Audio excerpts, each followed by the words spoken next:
Oh, there we go. So, good morning, peeps. Well, hopefully, crap, I had it, I had it, and I'm like, man. Anyway, um, so good morning, everyone. Welcome to the third episode of the OSS Breakfast Chatter. Hopefully, you all have had your breakfast so far, because most important meal of the day, right? Yep. Smooth execution. I Right. like it. I was like, I'm gonna. Well, you know what? I'm just gonna roll It's with all right. it.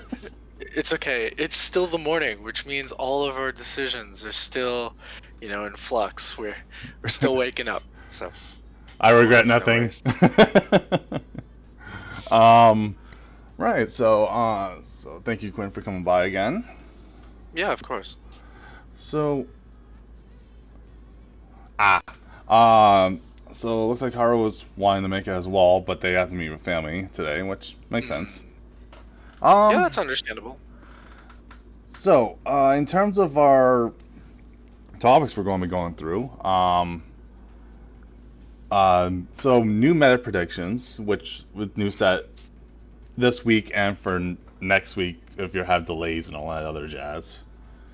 Mm. So new meta predictions, favorite card from the set, and if there's any new players that come by later on. Obviously the intro and everything else. How do you hear about the game? What you like to talk about it, so and what you like about it essentially. So for any new players that Sure. do want to come by and be part of the podcast, that's generally what we'll talk about, etc. Okay. And then I guess for lore wise, if people want to talk about it, it's cards and the effects, like the card effects and how are they connected to the characters from the video game lore. Oh, that's interesting. Okay, yeah, Yeah. sure. And then our ending, and then if we want, when we end the whole thing, it'll be like around.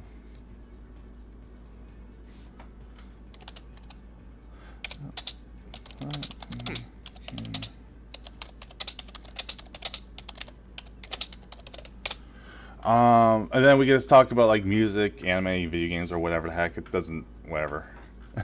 Yeah, I mean, whatever. We can definitely accomplish all of that within like an hour time span. We definitely got this. Yeah. So, Alrighty. So that being the case, do you want to like maybe crack open some of your meta predictions? well, from what I've seen, obviously from what we've tested as well on our end, um, Hmm. and what I've seen talked about, honestly, like it looks like some. Well, obviously some of the already meta decks that have been like really consistent. They're, I think, Storm like Mono Wind Storm might be still relatively on top, to be honest. Hmm. But Okay. Storm Wind Ice. Um, I'm not really too sure because there's a couple of stuff that's making that looks like it'll make that deck a little bit less consistent in terms of wins with the amount of stuff that can almost counter it, right? Hmm. Yeah. I mean, Wind does have a lot of um. How do I want to put it? They have a lot of cards, but not so much deck space to put them all in. So a lot of Yeah. things that kind of activate, and a lot of cards that yeah, fit the game plan of Storm pretty well. But it seems as time goes on, the package is becoming like it's becoming more difficult to fit in new tech. Um, I think you and I privately talked about like cards like Luso, which is the new one drop from this set that fits into the Storm package fairly nicely. Um, but as much as I like Luso, he's also contending for spots with a lot of cards that already were in the deck that are very very hard to cut. Um, Yeah. so for those of you who don't know, Luso is a 1 CP or a wind forward. He's 3,000 power. His job is Clan Gully member. He's from FFTA2. Luso enter field. If you have cast 3 or more cards this turn, you draw a card. And then, if that was not enough, when Luso enters the field, if you have cast 7 or more cards this turn, deal 8k damage to all the forwards your opponent controls. So, obviously, this card built for exactly, that Storm decks. But, you're contending with spots for, I don't know, summons, forwards like Bismarck, Locke. I think I even saw the YYT's list recently. Um, ran just one Bismarck because it must have been that tight to fit, all the other cards that are into the deck that really want to make payoff for that deck worthwhile. So that being the case, I also agree that Storm definitely will have some sort of presence. Maybe not as prevalent as it did this meta, but as time goes on, like it's just going to become harder and harder to cut cards for that deck. So yeah. Also, Um, the British video gamer mentioned as well Null for Wind. yeah, no, for sure. I mean, Null definitely has a lot of viability for Wind's package as well. I mean, for those of you who don't know, Null is a 2 CP forward. His job is Commando. He's from Final Fantasy 13. And he's a 5,000 power forward. His text reads, when Null attacks, you may remove Null from the game. If you do so, at the beginning of your next main phase 1, play Null onto the field. And when Null enters the field, due to an ability of a card named Null, select one of the 3 following actions. And they read, choose a character of 4 or more, simply break it, Null deals your opponent 1 point of damage, and or search for 1 forward and add it to your hand. And if that text was not enough, at damage 3, Null gains haste. So yeah, that card also in a Storm deck. I mean, if you could fit it in, I'm sure it would put in work. It's just again, the Storm package in a whole is like so. It's How do I want to say it? It's so tight already for like the card pool that you're really gonna have to start running like one-ofs of forwards in order to get like the value that you want. yeah, it's very tight knit in terms of a build, so you're kind of you are very restricted to what the Storm deck is trying to do, and if you try to be anywhere even a little bit deviated, it's this. Yeah, I think there's maybe like, I would say comfortably, I think there are maybe 6 slots in Storm that you can possibly play around with. And that's being generous. Like, I mean, there's some people could probably argue it's less than that, but I mean, 6 cards is not much like variance. Like, So that's basically like 1 or 2 cards essentially if you want more consistency to get the cards really. yeah, if you decide you want to run like a playset of Null, Or something not that like you that. need a playset of Null, like that's already like 3 cards out of the deck, and that's me being generous, like with saying that you want to run 3 of a particular card, but I mean, do you need 3? No, but again, like you were saying, some people like that consistency. It's just it's becoming more difficult as time goes on. Yeah. I mean, from to move on from that topic, was there any from your initial look through of the set, making more meta predictions, what else do you see maybe having a time in the limelight? I'm not really too sure on the top tier, but Scions might be coming back in a little bit of a vengeance, to be honest. Like, it was already good, but with that Heian Okay. added into the mix, oh dear God. Okay. Yeah. I mean, definitely interesting take on Scions. I mean, how would you see Scions working particularly? Just like around combat? I think it. I mean, Excuse me. I think it'll be mostly around combat with a little bit of. Like, they're mostly known to be quick and hard hitting, as far as I know, and a couple things that could just have removal, but a sure. lot of times you get certain cards out and you just go, yeah, all my Scions have haste. You can get rid of Yeah. them, but you're going to be punished for doing so on next turn or that turn. So it's like. Yeah. So again, Scions, for those of our listeners who may or may not know, Scions was primarily aggressive deck back in what was that, like Opus 5, 6, um, Yeah. where it ran a backup line that particularly had viability in tutoring itself. One of the backups specifically gave haste to all Scion forwards, or was it just Scion forwards? Yeah, Jaws Nevertheless, 7th on Silence on 7th Dawn, yeah. perfect. So that being the case, a lot of the Scions, immediately as they, were played, they would come out, do their abilities very, very aggressively. Yeah. Hien, which is one of the new cards that we had spoiled in this set, he's a 4 CP Samurai forward, 8K. He's our legendary for fire, or one of them anyway. Um, if you control 5 or more fire characters and/or category 14 characters, Hien gains haste. And when Hien attacks, activate all the 14 characters you control, and until the end of the turn, they gain this forward can act or attack twice in the same turn. And then this effect only triggers once during the turn. So Hien, obviously for a Scion deck, which is primarily category 14, would pretty much benefit from this card. If you were to go like maybe an Earth Fire build, or I mean, you could go 3 colors with Earth Fire Lightning, because Mhm. primarily that's where you see like viability within the Scion package is And it's not Earth that Lightning. difficult to deal with. And plus, they have the older star deck from the Shadowbringers star deck Yes. with Yes. Oracle of Light.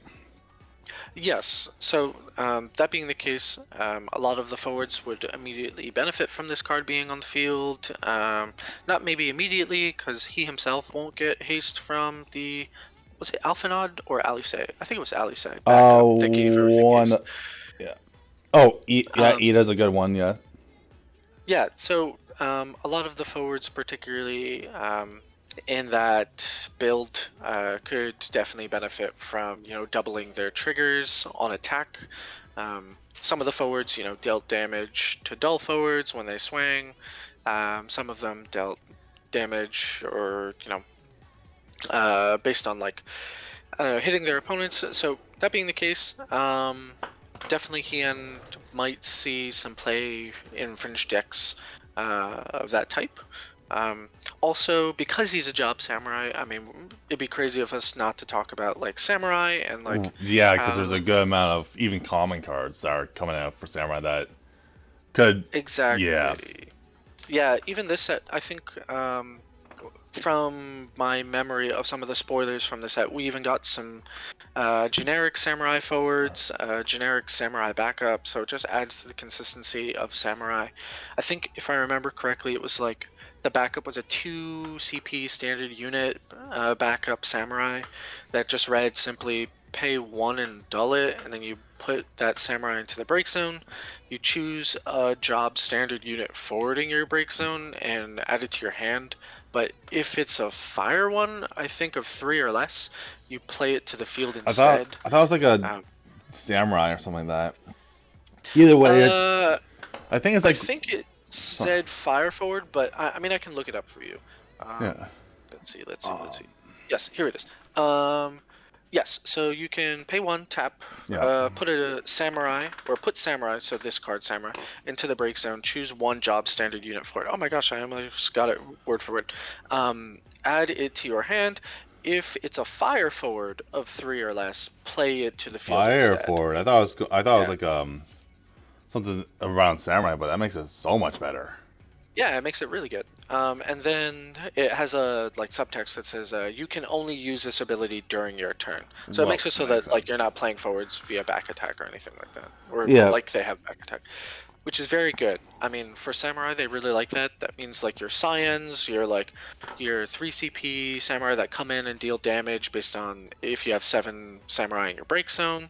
I mean, there was a new samurai forward that we got that says when samurai enters the field, you can pay fire and a generic color CP, and when you do so, choose one forward, deal 8k damage. At damage 3, samurai gains 1000 power and brave. It's just like more of a removal for samurai, so which is amazing because we also got like cards like Gosetsu, which is a new samurai forward as well that basically says the job samurai forwards you have, um, other than Gosetsu, get 1,000 power and brave. And when Gosetsu is put from the field to the break zone, you choose a job samurai in your break zone or a card named samurai in your break zone, other than Gosetsu, and add it to your hand. So I mean, like, these are just crazy amounts of synergy already for a package that was already very strong. So I mean, definitely, Hien has like so much variety of deck that he wants to fit in. So definitely a lot of good synergy within that. So Oh, um, looks like Meepo's gonna be joining us relatively soon. oh, perfect. Oh, great. Um, Um, oh, sorry. on that note, is there anything else that you would like to say about like Hien specifically? Like, I know you've been looking to like mess around with him. So Yeah, so I have like a deck pre-built. I just need to get one card, which is the backup 3-cost Wind Chelinka. okay. Do you want to Uh, explain like what particularly your machination is with so Chelinka and Hien? my like yes, there's a bunch of it basically revolves around 5-drop forwards Okay. and the wind wall that basically does protection for it. Okay. But other than that, it's just make things, especially Estinian, the 5-cost Estinian. Hmm. So he can theoretically attack 5 times in one combat step. Okay. Yeah. I think I remember you telling me about this. Yeah. Yeah, The Okay, cool. So I think you were kind of going like one very explosive turn of just trying to kill your opponent. yeah. It's kind of like a one-trick pony, but it does have its protection every now and then. There are other cards Got that can attack twice or attack as many times as whatever the condition is, right? Yeah, and I think there are a good amount of like 5-cost forwards in category 14. I think wasn't there like a Xenos or something that was in that category? I, I think we even got one this set. Let me yeah. I also Oh, we know did. I also put a Behemoth K in the deck. Okay, yeah. So, I mean, a lot of value of making sure that your forwards are coming in, getting you value. That's interesting. It's Yeah, cost heavy, yes, but sure. Well, I mean, if cost was the only problem, right? yeah. Like, But basically, the combo would like the boss monster deck is going to be Estinian, like hands down. It's just I have 4 backups. I play Estinian in whatever function. Hien's already now live. I can do his thing, or if he's live. sure. And then I lay down Chelinka, target Estinian. He gains Brave. It can attack twice in one turn. I'm like, okay. He Hmm. can already attack technically twice by tapping, and so I would have had to pitch like 2 cards and tap something to get Estinian out anyways, and whatever. I just don't know how the game plan will be to get him out effectively, but he would have haste at that point. So Yeah, I mean, there are tutors for Dragoons specifically. I think there's like backup tutors that you can utilize that find particular cards. There are 4 CP lightning backups that find you lightning cards, so it's not impossible to find him. yeah, but it's not the finding. It's like how to get him out effectively while getting Chelinka out to give him the brave and whatnot. Yeah, that's a pretty expensive turn. I don't But know. I mean, I'm sure with some tinkering you might be able to suss it out. yeah, so even if it's just have to wait a turn anyways, then it's just like okay, just boom, and Hmm. then so he'll attack again, um, attack again with activate. You can activate an active forward. Sure. And then he attack with a thing again. Hmm. So either 5 things are dying on block, or they're taking 5 damage. Yeah. Well, I mean, it definitely sounds like kind of like one of those like magical Christmas land, kind Right. of like if it all comes together, like your opponent's in real big trouble. But I don't know. I mean, it's definitely not impossible to pull off. Even doing 3 damage with Estinian is still like that's still somewhat like scary for an opponent because you can't really block him. So it's Yeah. yeah. In do or die situations, it might be difficult for your opponent to deal with him. So yeah. Yeah, plus with the wall that protects him, essentially, so. Oh yeah, it makes like targeting him like even more And cumbersome. But I was thinking about adding the 5 drop old Cecil, the water one, to it too. okay, the one that like you can pay 0 and like make it so Uh, the damage doesn't isn't no, dealt to the forward. Opus 2 Legendary. Oh, okay. Oh, I don't actually know that one off the top of my head. Basically, all the forwards you control gain 1,000 power, except for him. He's Mhm. like, okay. Sure. And then he's basically kind of like Minwoo backup as a forward. As any Oh, damage okay. your forwards receive just becomes 0 from someone's aura Gotcha. abilities. And he has to Okay. block when possible, right? Yep. Okay. Hi, Meepo. Welcome to the chat. Thanks for having me. How's it going? Good. Yeah, we were just talking about some meta predictions and cards that I don't know if you personally have seen the spoiled list of the set so far, but we're just going over like what particular cards um, we think we'll be seeing across from us when it comes time to start building again. Yeah, I've looked at some stuff here and there. I haven't had a much thorough, in-depth look at it yet, but like Okay. I've been looking at a few here and there. I'm just gonna see if I can pull it up there now so I can have it in front of me as we talk. Yeah, sure. Worst case scenario, I can always ping you the North America list that they have going on. Oh, that'd be great. But Thank you. yeah, of course. Digger was just explaining about like one of his brainchilds that he was having recently about I guess this combo with Estinian that he was kind of building on. So came in a good time. Perfect. Yeah. Yeah. Well, the explanation of the deck was pretty much like finished at that point, so we can move on to any other Yeah. predictions and whatnot, right? Yeah, sure. That's fine too. What is there anything, Digger? Just to finish, is there anything specifically you saw within the list also that you thought was maybe like curious or interesting? Or Honestly, the Brave Exodus combo package looks Hmm, kind of nutty, to be okay, honest. Um, yeah, there are it, definitely a lot of them. yeah. Depending of which package you're running, either the light package to use more crystals, or the dark package, which is a little bit, I think, a little bit more aggressive. Yeah. It definitely, for a set called Rebellion's Call, there are surprisingly few rebels. But uh, there's a ton of FFBE. I think they probably would have been better off just calling it like Brave Exvius's Call. That probably would have been a little more aptly named. Technically, they could do crossover characters in Brave Exodus because. Hmm. Oh yeah, sure Yeah, thing there. it's Yeah, sure thing there, James. Yeah, I'll put it up on YouTube after we're done. Yep.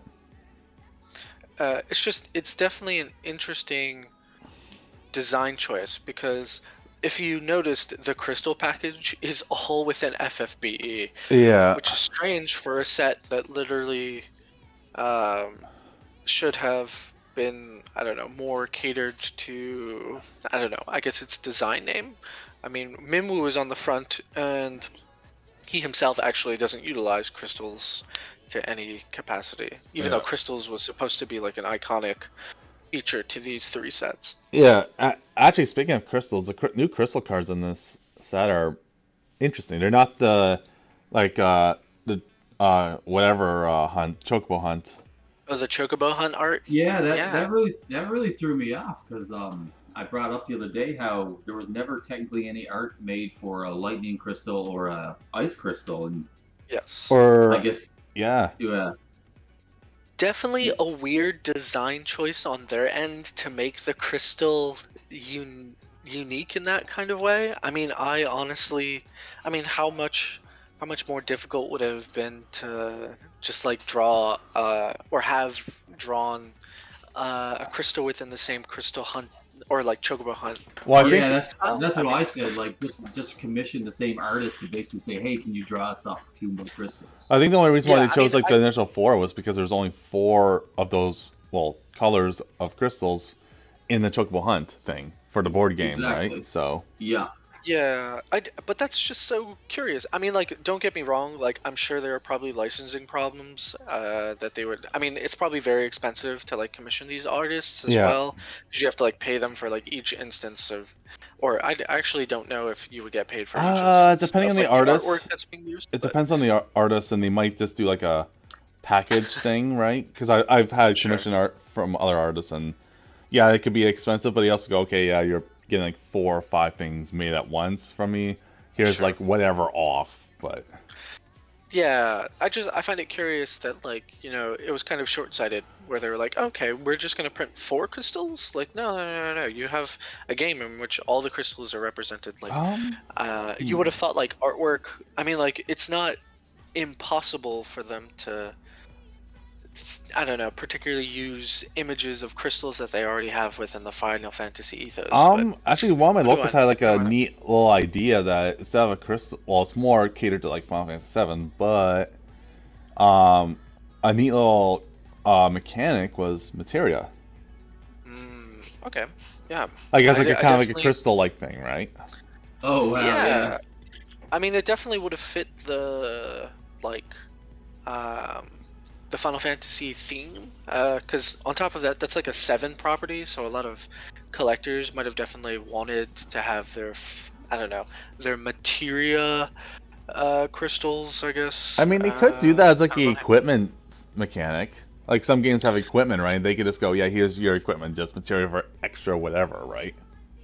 Yeah, I mean, definitely putting like introducing a new mechanic is like a tricky situation, but I Yeah. definitely think, if they're gonna start doing power creep and, putting in new mechanics, like now is probably the time. I mean, when they introduced monsters into the ethos, it was like a very, I don't know, people weren't really sure how to use them, but like now monsters are like almost synonymous with like every deck. Yeah. Like, you can't probably play against someone without seeing like a, I don't know, like the new Atomos or like Hmm. the what's his name, Jin, or I forget the one in water and the one in ice. I play with them all the Tro time, but I Tros don't. Tros and Biblios. Thank you, Tros and Biblios. Yeah. So I mean, like, yeah, definitely. There's definitely a ton of design space for it. So I mean, if they Yeah, wanted to, they really could.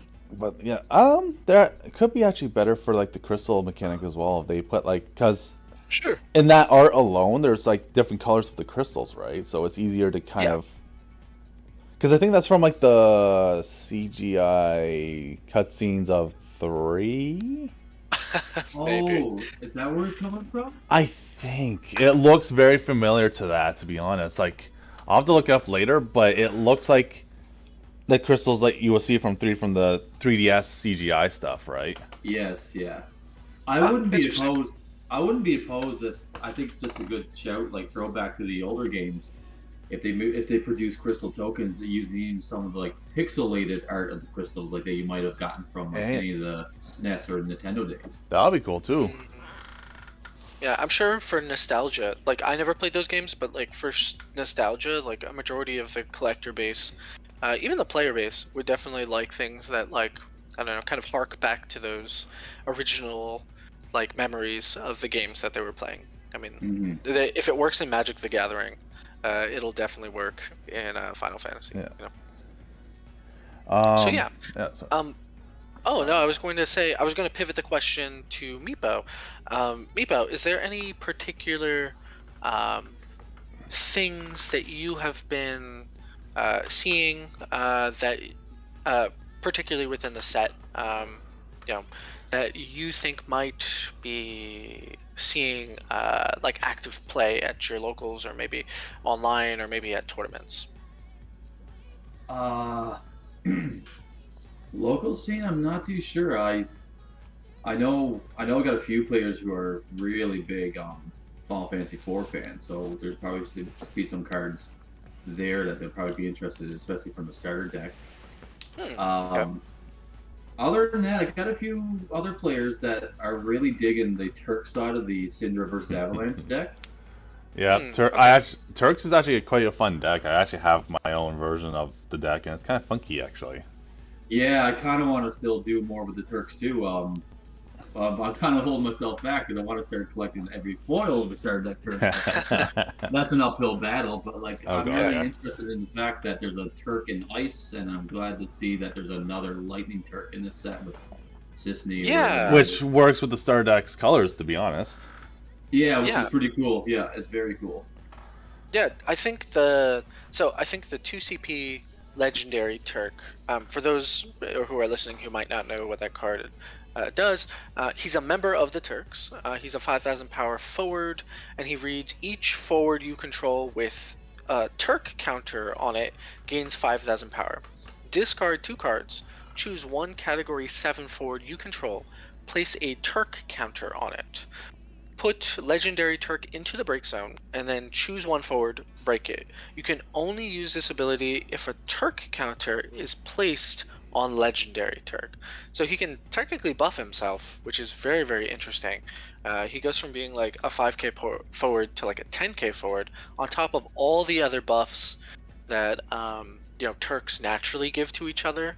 So that's super interesting. And I don't think Turks particularly had ways of like actively within themselves breaking forwards.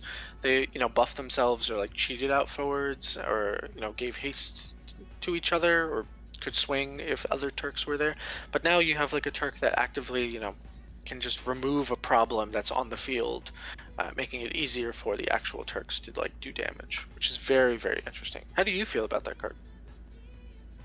I think it's a good step in the right direction. Yeah, I do like the protection and the buffs and stuff like that, and like Digger just mentioned too, like the colors just match. Um, Mm. so I think he's pretty good. I think I like Sisney a little tiny bit more because I think her effect reads. If I'm looking at this correct. Yeah, sure. When she enters the field, you may discard one card, and when you do so, choose one forward. Now, oh, scrolled over too fast. Choose one It's okay. forward. Deal. Uh, I'm looking at the Google Docs here. Oh, okay. Okay. So it says when Sisney enters the field, you may discard one card. When you do so, choose one forward, deal it 1,000 damage for each CP required to cast the discarded card. If the Yeah, discarded card is a job member of the Turks, also deal it 5,000 damage. At damage 3, Sisney gains plus 2,000 power, haste, and brave. So yeah, she like you were saying, she fits into the package already color-wise. She already gets like passive buffs, haste, brave, which is all things that the job member of the Turks love, and she's a new form of removal, which means that like, you know, um, you're gonna always have like more consistent ways of getting rid of problematic forwards without having to rely on like things like summons or rely on things like I think before they were splicing in like kind of dull tactics to like get around problematic forwards, while now you can just outright remove them. So yeah, yeah. exactly. I think that's pretty cool, and I'm glad it doesn't say anything like only active forwards or anything like that. Yeah, I'm glad that they started to remove a lot of those like specific like stipulations from Lightning, because I mean, with cards like Bismarck that can just like, I don't know, you go to break a Bismarck because he's active and then he dulls himself. It's like aggravating. It's like eye scratchingly aggravating because you're like, I can't really do anything with these forwards. But yeah, I definitely very totally useful. agree. Yeah. Oh, I was going to basically pivot into another card, but basically I'll finish off the Sure. Shinra thing. Is that I noticed that with the Star Deck Rufus is that it's a very much of a late game, but play. But when you play it, yeah, your opponent doesn't really have too much to kind of deal with it that much, at least for Mm. that turn, Oh yeah, yeah. because you basically pay like 10 Eight, in total, 9, and I 12, think. yeah, around there. So you play. He's a dual color, ice, lightning, and then you pay another 2 ice, 2 lightning, and 2 something else. When you do so on damage 5, play as many job Turks from the break zone that you have of a different name. The Rude Hmm. causes on the beginning of your attack phase if it's 4 more Job Turks. Dull all your opponent's forwards. He also gives your Job Turks Brave. Reno give, I think Reno or him gives First Strike and Haste. Yeah. Song So one Assist. one gives brave, the other one gives first strike and haste. So it's just basically like the best and well done on all your opponent's forward. So just give you the big wide swing to just dive on in.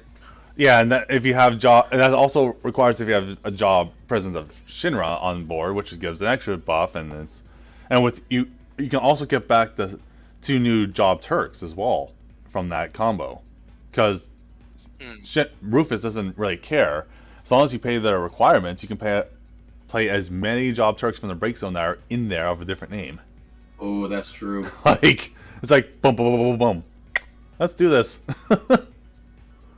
It's Yeah, based. I it's would love, I definitely love to see it happen. I would love to see someone, especially her locals, pull that off because it's big, it's scary, and I love it.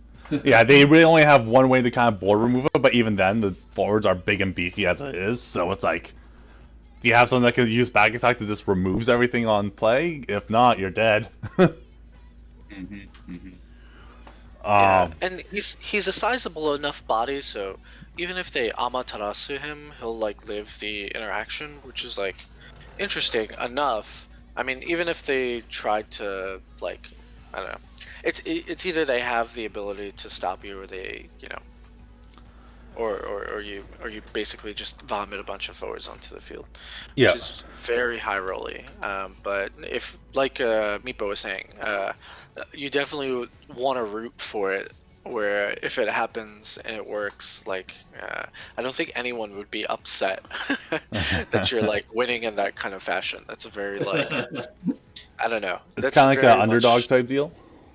yeah, like I almost would be proud if someone pulled that off against me. I'd be like, okay, yeah, I probably am gonna die here, but like, kudos to you that I got to witness this and go Yeah, out in this kind of fashion. I've had so many games where my opponent was like, "Oh my God, I'm 1 or 2 CP away from pulling off Rufus's thing," and I'm kind of like, "Oh man, I kind of wish you did have the CP just so I could see it happen." Yeah, yeah. I mean, like, um, definitely being able to witness it would kind of put in an. I feel like Final Fantasy innately is very flashy with a lot of the things that we're doing. So this fits like right in line with, like, I don't know, those top tier plays where people love to, like, I don't know, ditch a card, play I don't know, a card, and then get that same card back to the field and then like do a bunch of stuff. So there's a lot of synergy that people definitely Yeah, would love to see that work from. So yeah, very interesting type of style of deck. Um, to pivot from the conversation about Turks, I mean, we've talked previously about cards like Egg's Death, and we've been vaguely touching on the FFB package, but to kind of look at some of the other cards, because the FFB and Egg's Death and those guys, they're definitely on everybody's like watch list, but um, there are a lot of these interesting, like, I guess their job name is Chaos. So we have cards Chaos. like, yeah, we have cards like Lich and like all these other um, like very expensive to put on the field, but their abilities are like super unique. Where like, um, just to let's see, let me find Lich so I can read him for you guys. Lich is a 5 CP Earth forward. He's 9,000 powered, and his job name is Chaos. When Lich deals damage to a forward or is dealt damage by a forward, you break that forward. And when you receive your 5th point of damage, you may pay Earth. And if you do so, you may play Lich onto the field dull. This effect will only trigger if Lich is into the break zone. So, strangely enough, the Earth one doesn't have an EX on it, but the Water one does, which is like super weird. Oh, the But Kraken. yeah, it's just I think the Wind one also has an EX. But yeah, they're like these weird filler cards that are in this set that kind of, I don't know, are taking up the space that, I don't know. I thought they were interesting enough to talk about, specifically because like I don't know, if you take your 5th point of damage and you have all your, let's say you have rainbow CP somehow, through like cards like Leo, you could vomit all of these forwards onto the field on your opponent's turn. It's just such a random build, I would say. What I found weird about it too, for example, is that Lich sees itself in the break zone to bring it out. But the Kraken, for example, you need to have TMF, I think, in the break zone. Do you really? That's so Yeah, interesting. I found that really odd. Yeah, how he so Kraken is dependent on TMF, Huh. and That's I so can't weird. and I can't remember what Marilyn says. If she's also either I think it's just a connected to damage herself or thing. not. Hmm. Well, I mean, I'm scrolling through the list right now to see if I can find the Kraken to just find out why. I'm not sure if that's like a lore thing. Like, I don't particularly know anything about these like job chaos creatures, but let's see. When Kraken attacks, draw a card, then discard a card. So Kraken's a 5 CP EX 9K, and then when you receive your 5th point of damage, pay blue, or a water CP. When you do so, play Kraken onto the field dealt. This effect will only trigger if Kraken is in the break zone. So he unfortunately just cares about himself. But yeah, very interesting cards. I don't think they'll see much like actual constructed play, but like for limited as a form of play, like if you just happen to build around these cards, I mean you're playing a 5 CP 9K for 1 CP from your break zone, Or maybe like a just because draft you format, receive right? damage. Yeah, it's just like a weird, just a weird thing to fill decks with. You know, I'm noticing that each set we receive these kind of like I don't know, like these groups that are over like 5 different elements, but really only see play like in those like sealed or draft formats. So it's starting to become like a design space that normally they never really did. I mean, before we used to get like, I don't know, random stuff like chocobos and starter decks, but like no actual chocobo cards to support them. I think we got like a chocobo searcher in the starter, but like there was no card for it to search, which was like random. Obviously they like printed those cards for like constructed, but like now it seems like they might be taking like limited into more of their design spaces. Like they're thinking more about it, which is interesting to see. So yeah. Um, Anything else particularly that stood out to you in the set specifically, Meepo? I like the new Edgar, the Legend Edgar, and the kind of stuff he's going to be doing with Category 6 forwards and their specials. Yeah, yeah. Do you want to read Edgar if you have him in front of you? I don't have in front of me. I'm still looking at the Google Docs. It might be just a little bit quicker if you read them out. Oh yeah, sure. If you don't mind. Bring him up. Oh no, not at all. All right, Thank let you. me. Yeah, of course. Let me get there. Okay, here's the fire section. Sabin. Fire. PK fire. Okay, Edgar. So Edgar is a 5 CP, 7K. He's one of our fire legendaries. His job is King. He's from category was that 6? When Edgar enters the field, choose up to 2 category 6 forwards other than the card name Edgar in your break zone. Add them to your hand. So you can pay 0 and choose one category 6 forward of cost 3 or more you control, and the next time you use its special ability this turn, you can do so without paying the S cost. You can only use this ability during your turn and only once per turn. So if you're running a 6 package, which you probably will with this card, he's technically like a 1 CP card, like a 1 CP 7K, because you're paying, you're getting 4 CP back, essentially, so that's like pretty good. And being able to like not have to pay for S abilities is like super strong. I think the other day you and I were playing with your FFBE list that you were tinkering with, and like the some of the times that you were able to use crystals to like not have to pay for your S abilities literally led me to like take damage that I was not expecting to take. So yeah. Yeah, definitely. And with the new Savin that's in the same set as well, who's basically 4 CP forward, category 6 as well, 8k power. His ability reads cost required, cost 7 is reduced by 1 for each category 6 character you control, so that can't become 0, so that's pretty good. Yeah. But he also has 2 S abilities as well. He's got Chakra for 1S, activate all the forwards other than 7, they gain 2000 power, and he has Aura Cannon, which is just 1S, choose a forward, deal 8000 damage. Yeah, I don't think this is like super unique for fire to be getting activation, because I mean this really, Sabin himself really hurts certain strategies like Dull Freeze, particularly because like before Dull Freeze was a method in order to make sure that like, the ice got through on damage, but now if Sabin is sitting on the field with Edgar, or if Sabin is just sitting on the field by himself, you have to really start considering, okay, do they have a Sabin in hand? Because, I mean, if you go to swing and then they activate all their forwards and you block, they might, I don't know, lose one of their valuable forwards. Not only to mention, like, being able to deal damage for basically free is really potent, like really, really potent.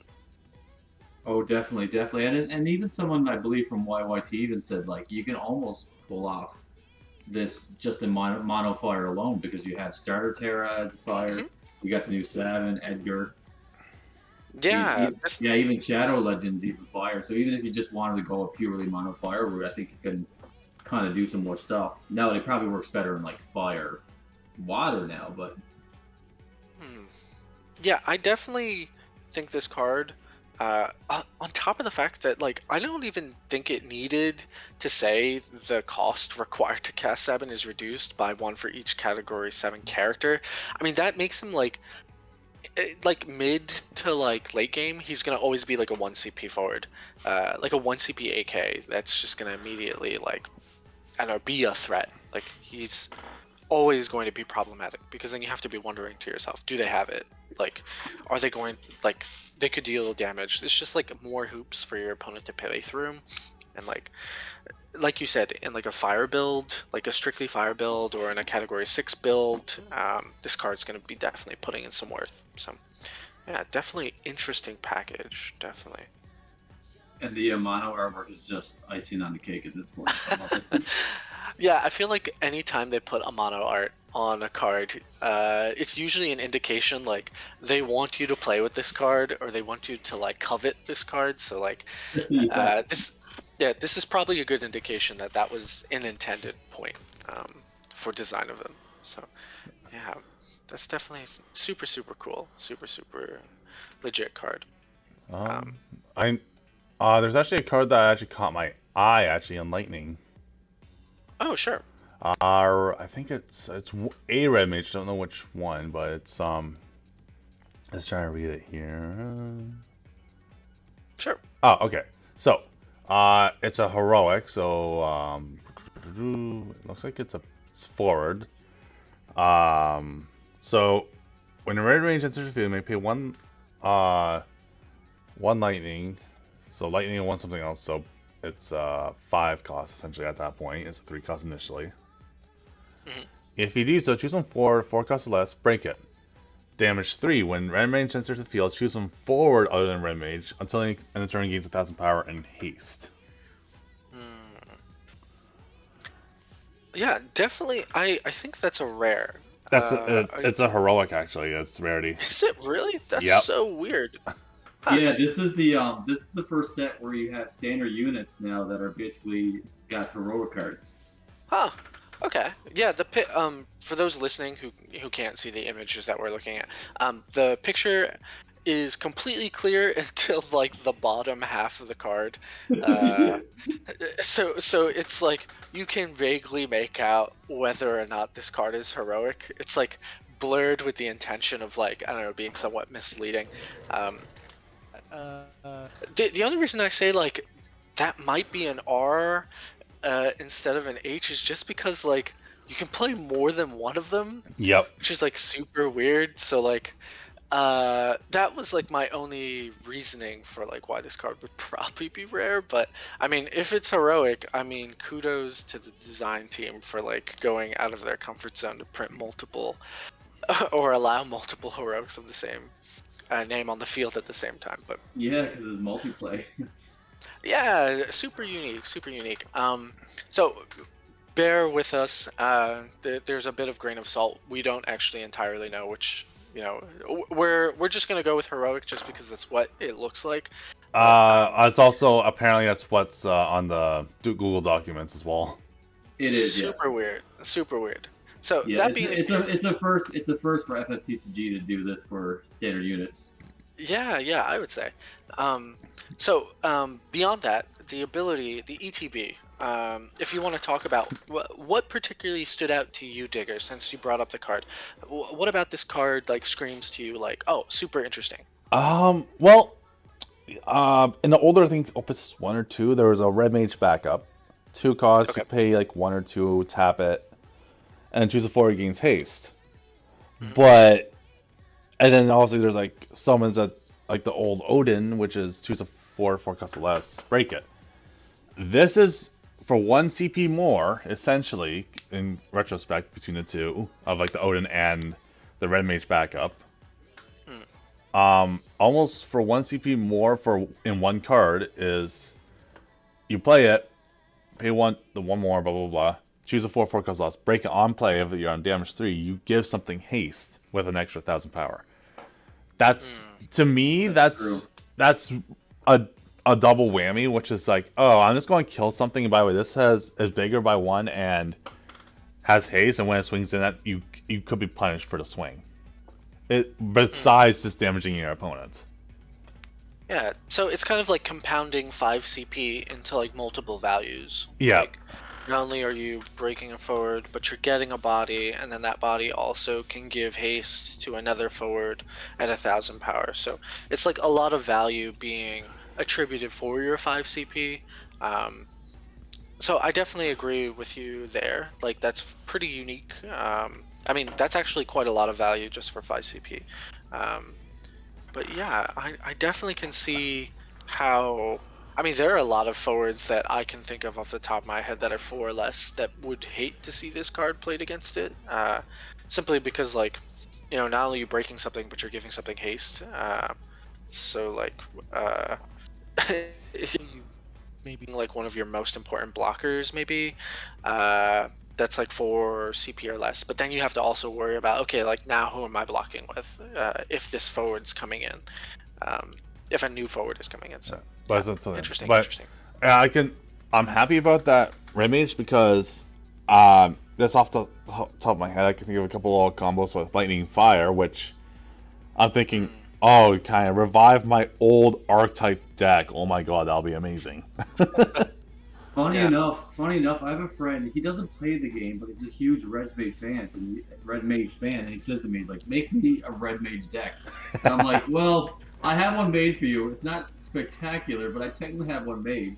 But now that we have this Red Mage, I can be like, hey, I actually have a half decent card I could throw in there now and still come Yeah. up with something for a fun meme deck." Yeah, I mean, there's Yeah, even yeah, like that full art Red Mage if you want to slap that in there for him. It's like, ooh, pretty. I know. I'm trying to find that for him as well. Um, Yeah, there's there's actually- definitely a lot of yeah. liability there. There's also Water Lightning, which I run those 2 colors, but I can see that like very useful because I can just go, okay, I'm just going to, like, well, for me summons, I just go, oh, I play Minwu, okay, get the thing. I play Red Mage, he's bigger, has haste, swing, pop the thing. Oh wow, yes. Yeah, I mean, there's also like weird combos where you're. I mean, again, this is like if you have a lot of CP and you're gonna do this. I mean, this is pretty spicy. You could play Alcid, the multi-element Alcid, Mhm. that allows you to drop a lightning forward or an ice forward from your hand to the field. So you could drop this red mage, dull something with Alcid on his ETB, and then on the stack pay the lightning and the colorless, and Yeah. then give Alcid haste and 1,000 power. So right And- there, you drop 2 forwards, possibly broke a forward, and then on top of that, gave Alcid haste and 1,000 power. That's so much value. Yeah, if you're on damage 3, it's like, okay, play, like you said, play Al Cid, okay, Dull, play Red Mage, break the thing, give him haste, do a thing. Yeah, for sure. There's like a ton. I mean, like I can definitely see this card seeing some fringe play. I mean, is it meta defining? No, but is it pretty fun? Like if you get this to work, I mean, like yeah, and I feel like that's more than enough reason to play with it.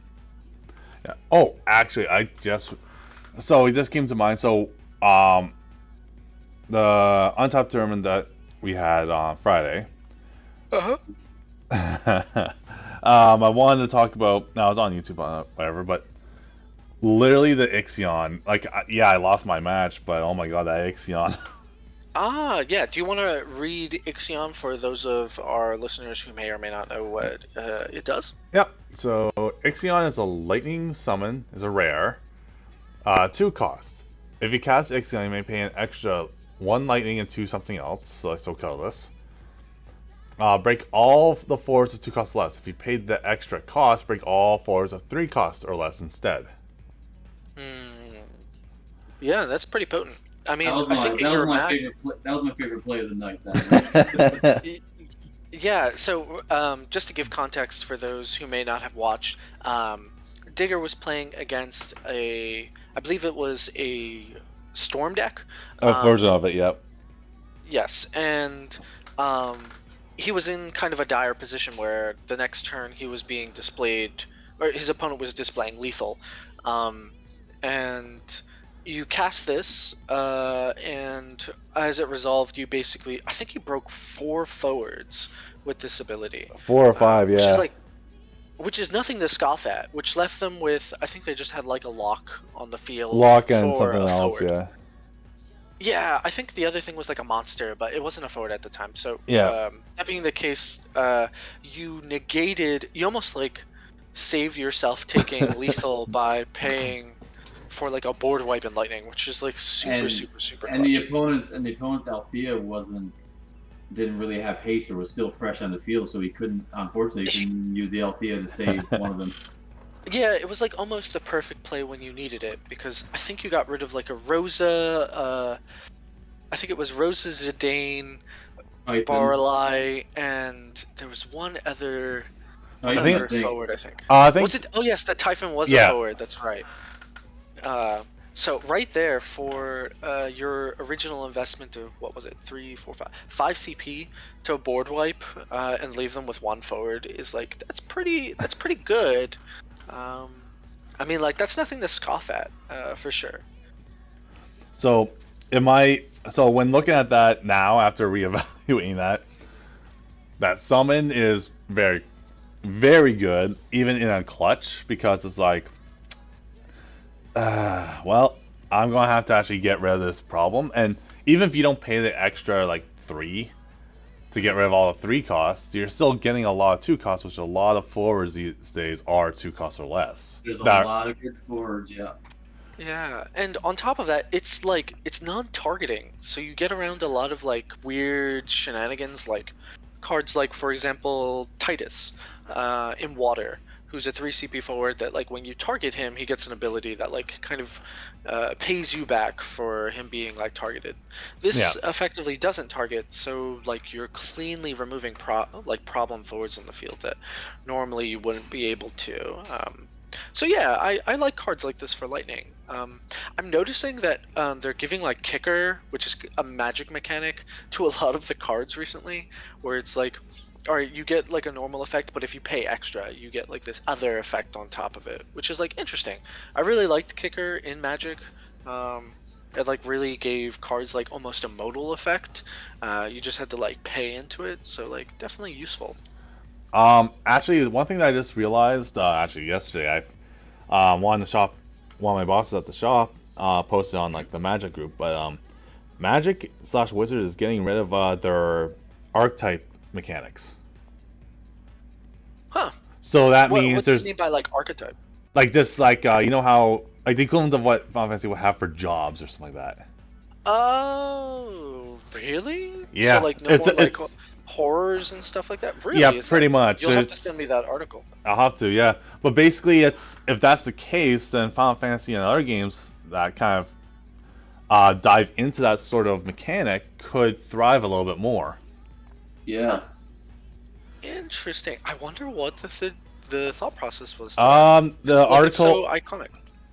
the article said something about basically it was like it was underwhelming for power and all that stuff Huh. or something Okay. to that effect.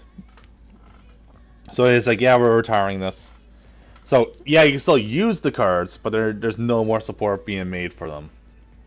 Yeah, I'll definitely take your word for it. I would definitely love to read that article I'll because have to it's see if like I can it's find it here. definitely it's definitely like something that like I don't like keep up with like everything Magic the Gathering. I like I don't know, watch like box breakings and we'll play like Commander or watch Commander stuff. But I mean like that's like my I don't know my like 2 cents on like the introductory into it, what I do with Magic. So, but yeah, definitely interesting. So, um, to kind of like dial back, yeah, Yeah, no, that's not I mentioned it Extron- because then like I said, Final Fantasy could benefit off players that are looking for that fix, and then you can just like, oh, okay. Yeah, that's true. yeah. I mean, FF definitely like a lighter version of it's definitely like Magic the Gathering, but like in my opinion, it's a little more involved Mhm. than Magic. Like there's a lot more intricacies, like and Magic has like so many lovely strategies, but FF has so much. How do I want to describe it? It has so much character within the interactions that you're having with your opponents. Like, and by that I mean like everything is like instant speed. A lot of the ETBs feel like you're immediately getting the value for what you're doing. We have a lot more cards are viable than in Magic. Like in Magic, they'll print like specifically bad cards with the intention of them actually being like somewhat filler or like I guess having like fringe play and fringe scenarios, while like here we have intended purpose. Like a lot of the cards that are even bad, like or less viable than other cards, still will see some play, which is interesting. At least interesting to me. But yeah, um, to pivot, on the same vein of removal, Earth got some interesting removal in that we have a new backup called Matoya. Ugh. So I'll read for those who might not know the card. Matoya is a 4 CP Earth backup. Her job is Witch. She's from Opus 1. And she reads, when Matoya enters the field, select one of the following 3 actions. So she's modal, which is already really good. You can choose one character in your break zone, add it to your hand, remove all the cards in your opponent break zone from the game, or you may pay an additional 4 CP, so 2 Earth, 2 generic, and when you do so, break all the forwards. So like, she's recursion, she's exile, and she's a board wipe, all on a backup, which is like impressive in my opinion. She's basically minus the removal part of the forwards. She's basically a Shentoto, a Miss Dragon, and Minor or A whichever Kuseth. version. Kuseth, yeah, thank you. All in Yeah. one. Yeah, no, I like Yep. that quite a bit because I mean, Toto was like Toto is like one of my favorite backups in Final Fantasy, strictly because of the fact that like it gets around so much, and it's like such a cleansing card where like you play it, it's very expensive, but if you play it and it resolves, like you get rid of all the problems for a particular amount of time, and like they're removed from game, which I love. But Matoya is like also like another step after that. So like let's say you already played your Toto, um, like Matoya is just another way of cleanly saying, okay, well I'm gonna pay for CP and I'm gonna get all these effects, and like you have to Amaterasu certain effects in order for the card to like stop. So I don't know, I love that about particularly this Um, backup. someone brought this up. I unfortunately can't remember who, but someone did say, especially if you're running like Lightning and Earth, Hmm. Idea backup from Opus 6 has an effect where you can break her to play a job witch when you break zone. Oh. Yeah, that's super spicy. Oh man. Yeah, so it's from Opus 6, four lightning cost, Idea backup witch. Put Idea to the break zone, choose one job witch in your break zone, play it onto the field. You can only use this ability during your turn. Yeah, so you can like surprise your opponent where you're like, okay, I'm gonna break a Dia and then pay 4 CP like you're playing Matoya anyway, and then you get a board wipe. And because Adia like removes her, like breaks herself from your backup line. You Let's have a say you free had backup 5 line. backups. Yeah, now you have 4 Right. backups, and then Matoya can be played onto the field. And Is boom, can you're you right do a back at 5. Dia like can you do a Dia's ability on your opponent's turn with the Matoya? Unfortunately, no. It says Adia's I think ability is you can only use this ability during your turn. Oh, I was Yeah. like, oh maybe. Oh, okay. Yeah, Wait a minute. it's Is she still Earth? really good. Yeah. Wait, is Matoya Earth, right? Matoya's Earth, yeah. Matoya is Earth, yes. She's a forward. She's a backup, right? Correct. Matoya's a backup. Ah, Yeah, crap. backup. Okay, so I was thinking if she was a forward, then you could use if she's forward cost in some way. You could use um the white mage backup that breaks herself to bring out Earth forward onto the field, which doesn't stipulate only on your turn. So. Yeah, I see what you're saying. Yeah, if only Yeah. Matoya was a forward. Yeah.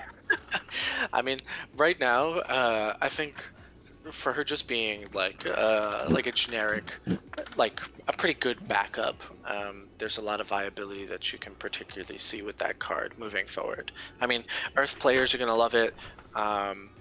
Like I'm pretty hyped on the card. Like I definitely will want a playset or at least 2 playsets of the card so that I can tinker with it.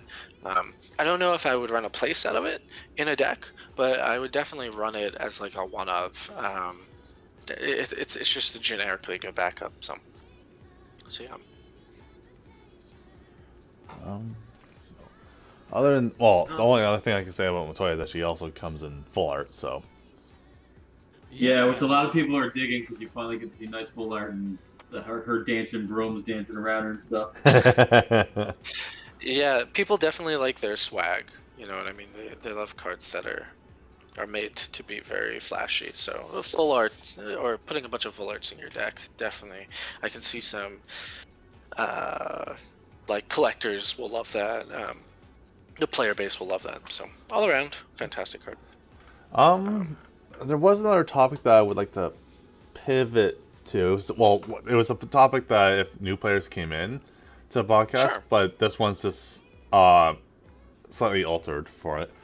Okay. Yeah, go ahead. It's basically I think I talked about it with you last time there, Quinn, but I wanted to kind of go a little bit more in depth on it, which is Sure. basically community stuff, like what generally can be good or bad for community or community building, or if you're restarting one, what you need to look for.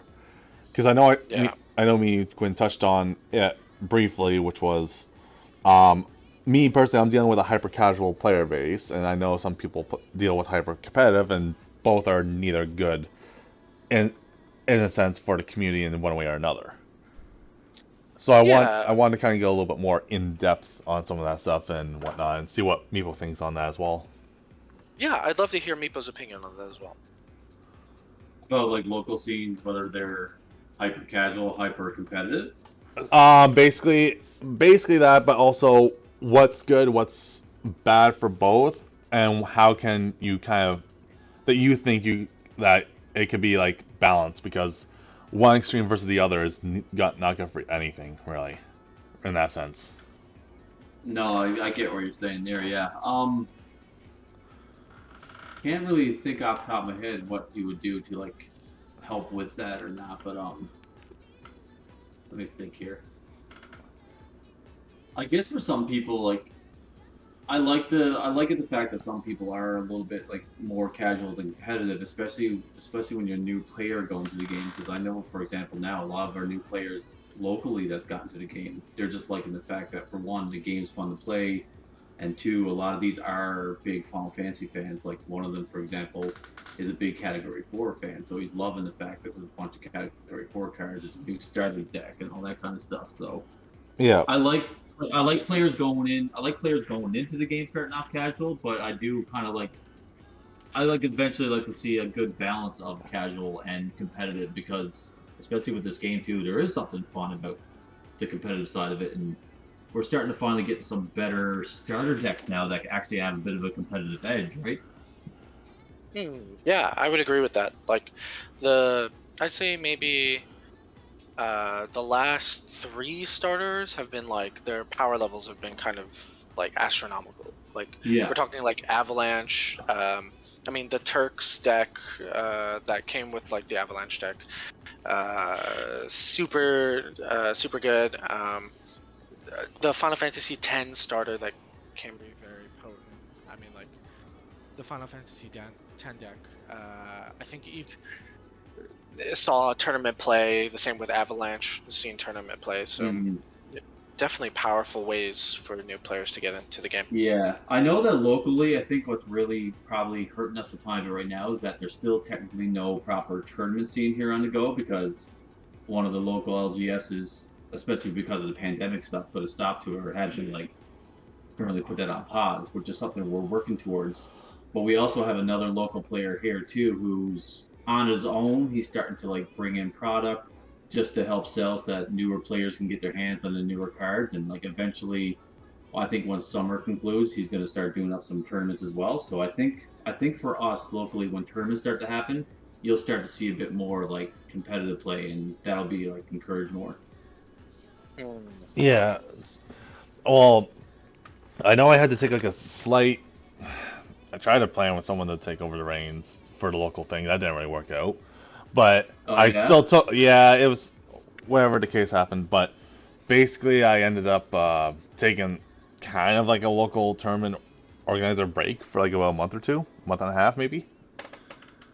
Okay. And it like yeah, I was still doing stuff on the side, still started up like the house league and whatnot. It wasn't anything huge, like not comparatively. So it was a bit of a break, and well, I kind of need it as well because I'm also this week coming on Thursday. I'm going to one of my friend's weddings, so I had to get all that set up for me going there. So Yeah. but it was a good break, and I feel like it gave me time to kind of soft reboot how the tournament system works. So instead of it be like we have like a once a month paid tournament, just so that way it's easier for people to plan around, blah blah blah. And it's the it used to be the last Saturday of the month, but now we switched to the first Saturday of the month.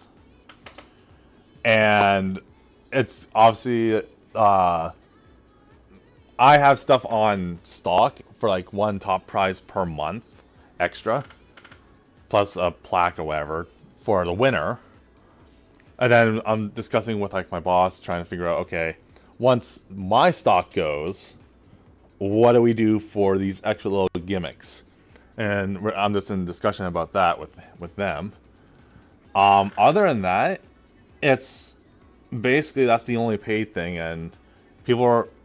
So this is where the hyper casual part of it comes in. Someone like, I get where they're coming from, but at the same time, it's logistically for Final Fantasy in general, it's you kind like the deck lists are kind of needed right now, and I'm not asking for everyone's deck list so I can put up everyone's deck list. I'm asking for everyone's, but I'm only going using top 2 or 3.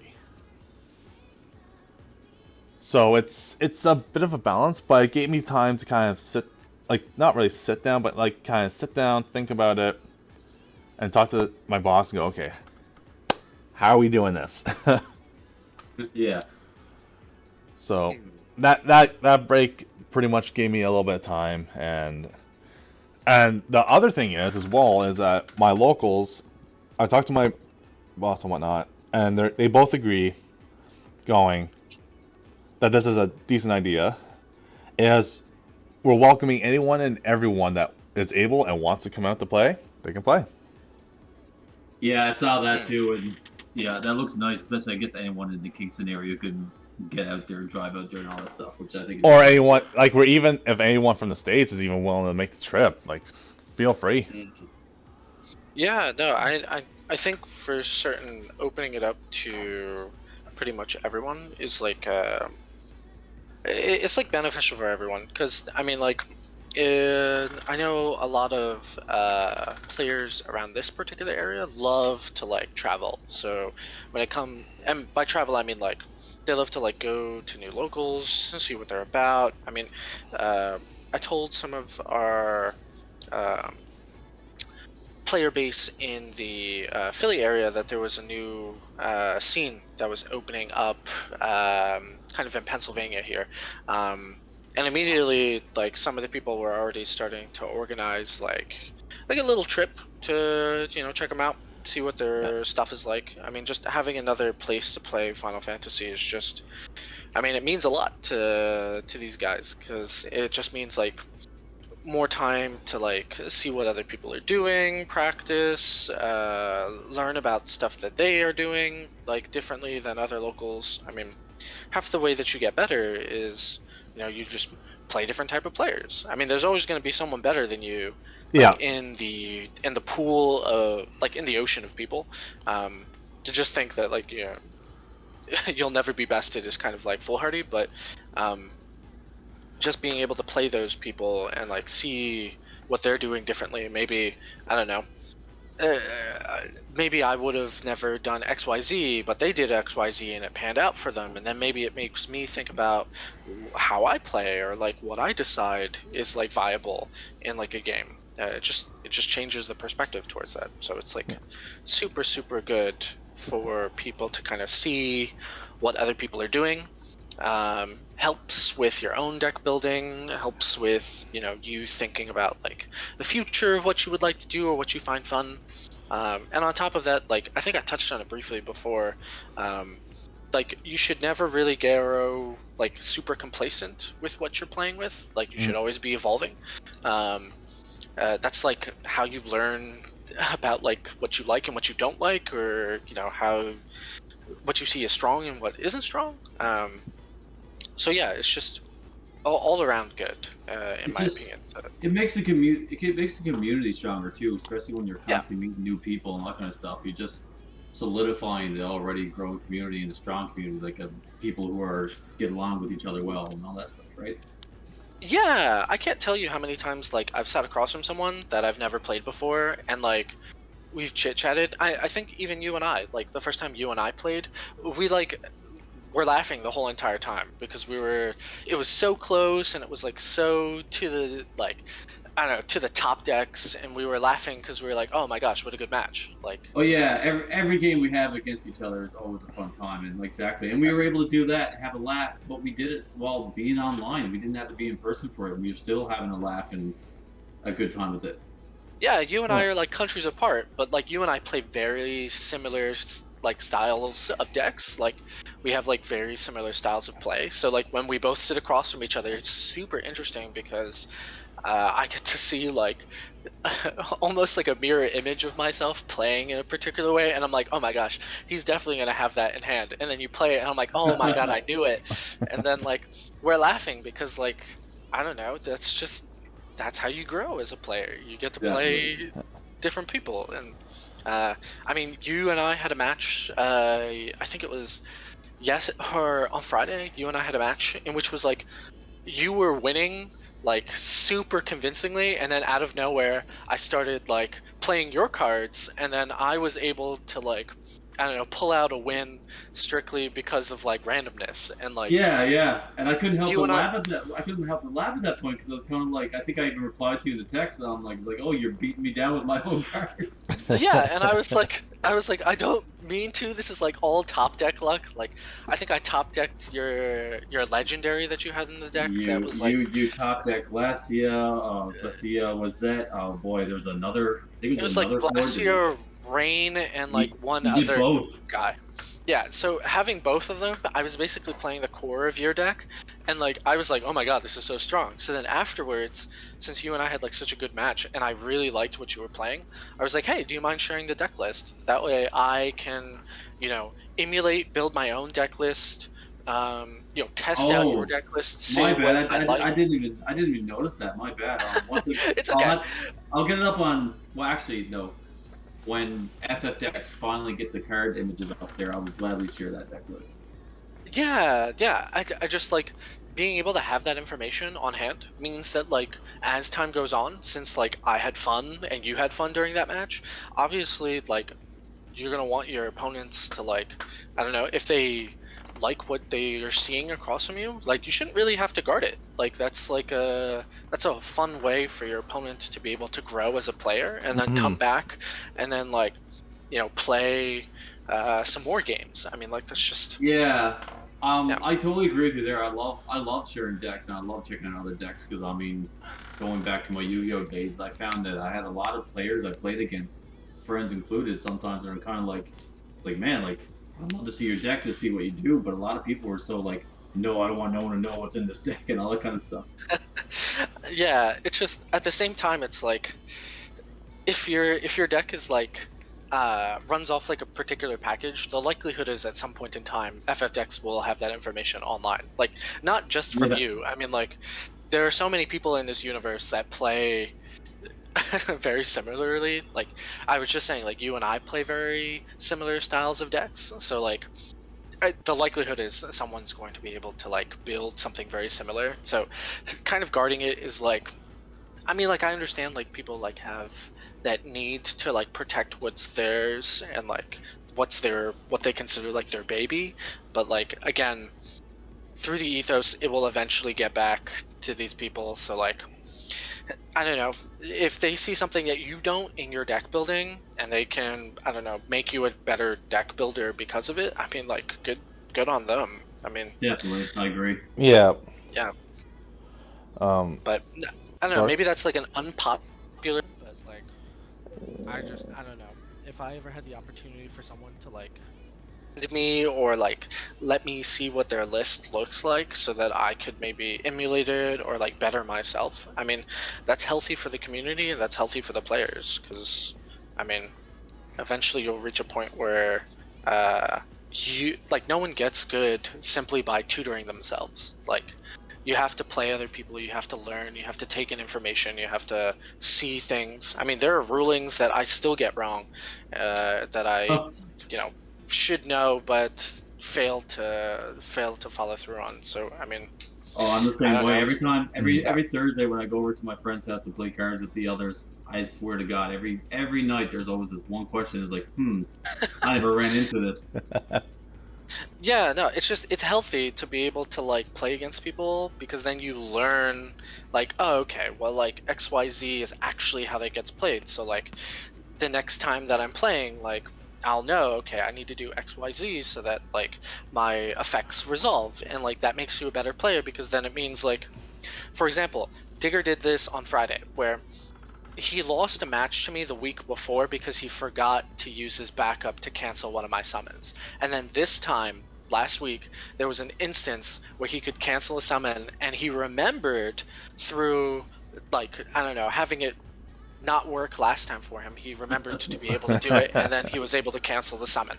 And, like, that's, like, proof that, like, by practicing and, like, I don't know, seeing other people's play styles and, like, learning about those that you better yourself as a player because then like now this time he was like oh hell no like I'm not gonna miss that trigger like I'm gonna remember this trigger and like it's gonna matter because I mean ultimately that's how he won. He Oh, canceled that definitely, summon, his definitely. opponent couldn't do anything so Because he at one point, I did Physalis and I completely forgot because I barely ever see it. I'm like, oh crap, you had 0 cards in your hand. I could have done 2 effects. yeah and that's another thing like sometimes making mistakes is actually beneficial like Oh, it's actually definitely. good to make mistakes because it means that you're what you don't see before you will remember for the next time and like Yeah. that's healthy because it means that you're never truly growing complacent with your playstyle. It just means that you're always looking for the next way of making like bettering yourself and like that's like healthy, that's like super healthy. Definitely. So yeah, but yeah, Oh. so I don't know, for the naysayers who say sharing deck lists is they're not about it.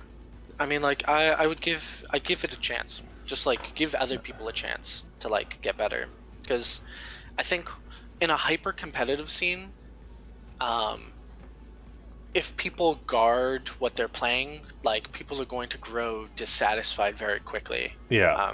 Because it means like they can never truly get better. And if they have to go elsewhere, it just like sullies the emotions that are there. Yeah. And the same could be said in like a fairly like like relaxed play style or playing environment as well. Like if I feel like I can't ever get better, why would I continue playing? You know what I mean? Yeah. Like nobody enjoys sitting there and getting like destroyed every game.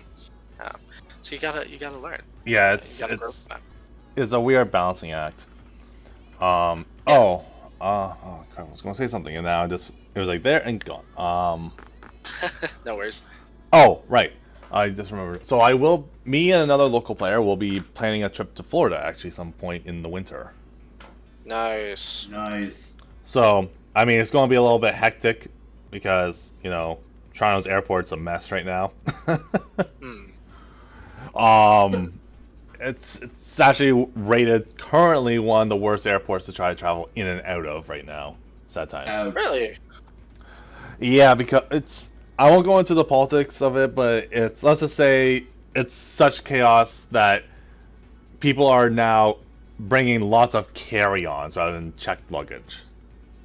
Yeah. I mean, flights or the like air travel recently has been like somewhat dismal. I think recently I tried to, I had purchased a ticket to the Portland re-raise event, and I was like going through the like last minute checks, and I was like thinking to myself, my flight was like almost $1,200, and then that's not even including like my room, like my like hotel fees or like my travel fees, because like the hotel wasn't like super close to where the event was happening, so I would have to like Uber like multiple times back Not to and mention the forth. food. Yeah, and then on top of that, like, if I lose on like the first day, like if I get knocked out, which is Yeah. probably pretty likely, I spent like almost like I would be spending almost like maybe $1,800 to just like spend a weekend somewhere. So like it's just I don't know. After a while, you're like, I don't know if I can do that. So, after like giving it some really hard thought, I unfortunately caved and told myself like, there are other events. Like I can spend. I think my trip to Canada recently it wasn't even close to being $1,800. It was actually cheaper to leave the country to go to Canada than it was to go to Portland. So I mean, I don't know. It's just. Hard decisions being made. Yeah. Actually, sorry, just kind of another little plug-in, but Oh yeah, no. I might. So, someone that won the winter reunion, or like Kingston's winter reunion tournament, Mhm. he got the mat, but he donated it right back to the community, going, you know what, use this for another prize. I'm like, okay. That's awesome. So I not only want, it's gonna be, because right now, the first place currently for the monthly tournament for next, so the third of Saturday the 3rd, we'll get a small brand name, Red Mage Acrylic Stand. Cool. But I'm thinking of adding the playmat, to be honest. Yeah. So second place will get the what acrylic would- and whatnot, and first place will get the mat. Yeah. What would be your reservation towards that? Because there's very limited amount of stuff that I have currently, but then again, I have a little bit under 2 years worth of one prize per thing, right? So. Yeah. Well, I But- mean, as long as the community feels like, I don't know. I'm sure, like anybody, like literally anybody, seeing that like there's like, I don't know, any sort of support, is gonna be like appreciative.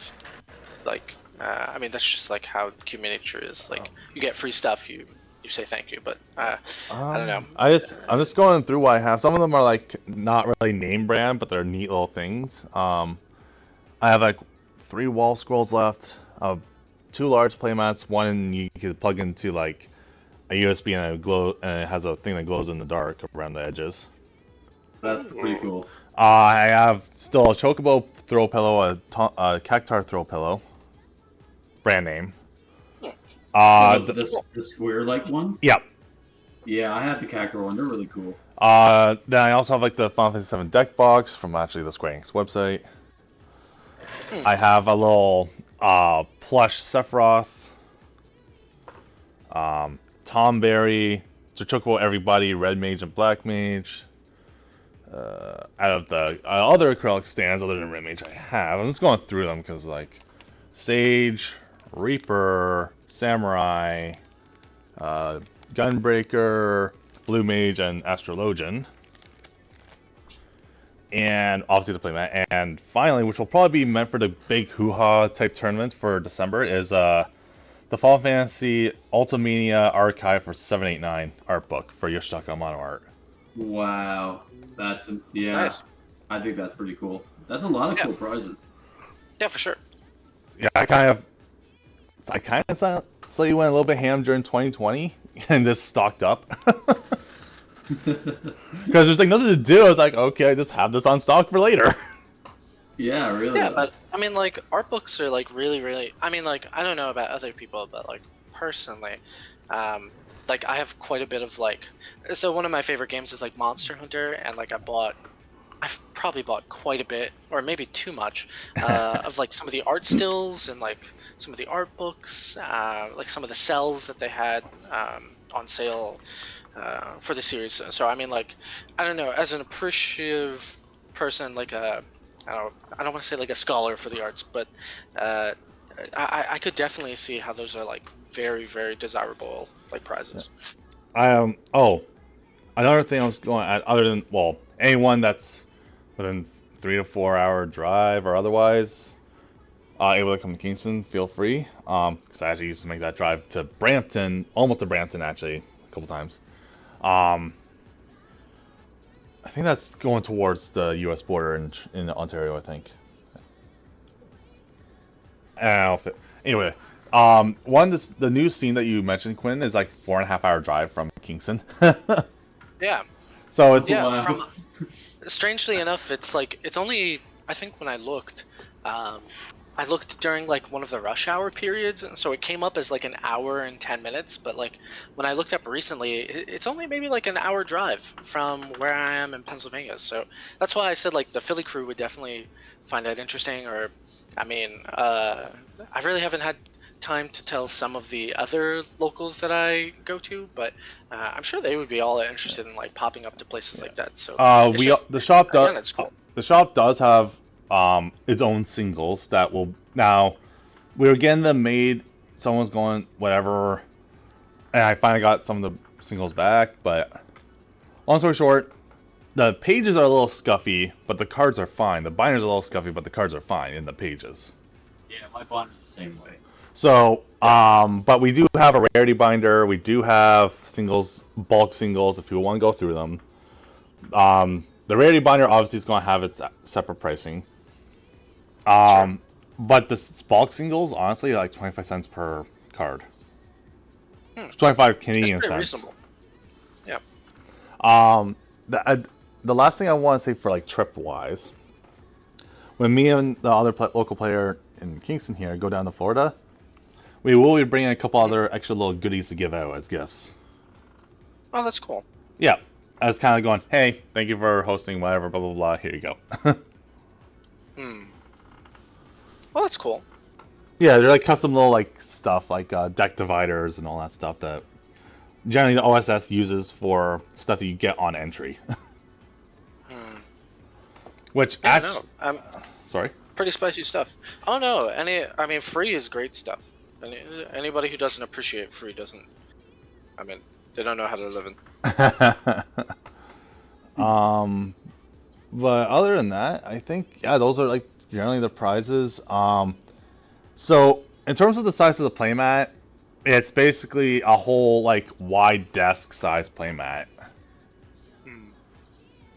So it's So a big what? yeah, it's a big one. Like if you were to put it on like a table where you play cards at, you'll take up your space and half of your opponent's space on a, or half of the other Oh, person wow. besides his space. Sounds like a very awesome map. Yeah, I think I That it does. it's Final Fantasy VII. Another one's like a Dissidia character's art, Oh like wow. original Dissidia art. Hmm. Sorry, I just randomly did like a plug in there, but No, it's if okay. anyone's going to be doing a trip up to Kingston though, like I know I can house 1 to 2 people if they don't feel comfortable with that. There's literally up the street and down the street from the shop, which is within walking distance, a hotel or motel, whichever or you want to rent a room at. Hmm. So it's I think 2 doors down or 3 doors down is the hotel. Like 2 or 3 doors down from the store is the hotel you can go to, and then like up the street, across from the superstore Giant Tiger, which is a Canadian thing, is another hotel. So it's just you just walk down the street and you're at the shop. Hmm. Yeah. Not bad. Now I wouldn't say they're like 5-star hotels, but Well, I mean, as long as it's cheap, I guess it gets the job done. yeah. Yeah. And there's lots of like little like restaurants and whatnot. There's actually a restaurant that. Yeah, I'm happy they changed their name, but they were originally called Don Cherries. I'm like, oh no. Isn't it like the Bigs now? This one changed their name to something else. Oh, okay, because all the Don Cherries in my city all changed their name to the Bigs. I think mine's like got changed to like the House Grill or something like that. Okay. But it is technically right 2 door, like go past the apartment building beside the shop, and then that's where the restaurant is. So apart from the previous name, the food's really good. Yeah, yeah. So yeah, even though the shop can be a little cramped, but then again, I've had instances where if there's a big turnout and there's a tournament coming out with a big turnout, the shop I work at, my boss is like, you know what? Yes, there is a Magic release this weekend. I didn't post anything on it. People would, if people know about it, they'll show up. But I didn't post anything on it. So generally, this is your day. You do you. I'm like, okay. Hmm. So he prioritized my event for Final Fantasy over the Magic, which I'm like, oh, wow, okay. Nice. That's awful. Wow. So I'm Yeah. like, Sounds awfully generous. yeah. So like the best. So people like, yeah, both my bosses smoke, but they go outside, either at the back or the front. Yeah. They have my one boss has a dog there, so obviously, dog being a dog, if he sees something he doesn't like, he barks. But whatever. Basically, their atmosphere. If you're fine with an auto body like atmosphere, or in jokes and all that stuff, then you'll be able to fit in right then and there. It's not whatever. So Hmm. just kind of giving a forewarning if people come out, expect kind of like an auto body like homey atmosphere. Yeah. Okay. That's interesting. Yeah, well that's the best way. People- That's the best way I can explain it. Yeah, yeah. I'm sure people will find it interesting, nevertheless, especially if they're coming out for cards. I mean, most card shops are kind of they're not the most hospitable environments. So I- a nice It a nice doesn't shop sound is too bad. definitely. Yeah, it Yeah. doesn't sound too bad, because especially considering that I've been to a lot worse other LGSs Sure. without going on a tangent. Yeah. Also, well, I know people. I've had it so like one of the Toronto guys was saying to me, he's like, "Oh, the shop owners are treating you really mean." No, they're not. Well, yeah, they're saying all this. No, that's not mean. If they really wanted to be mean, they'll be mean. Like they won't. Oh, hey there, Onion.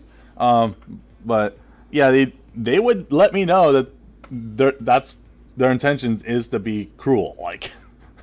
Yeah. So they mostly just like poke fun at me, like in a playful way and whatnot. And it's like, oh, Yeah. okay. So, That's fair. I know a lot of times I've actually crashed at the shop, like slept there just to set up for tournaments. Nice. Yeah, like the owner's there is like, you know what, we're just going to be doing some work overnight. Sure. So there's a couch there, so I just crash on the couch. He does his thing. I wake up. Okay. Swap in. So he has his sleep. I do my work, and if we're both up at the same time, still we just do work, and then afterwards, yeah, okay. Well, that's convenient then.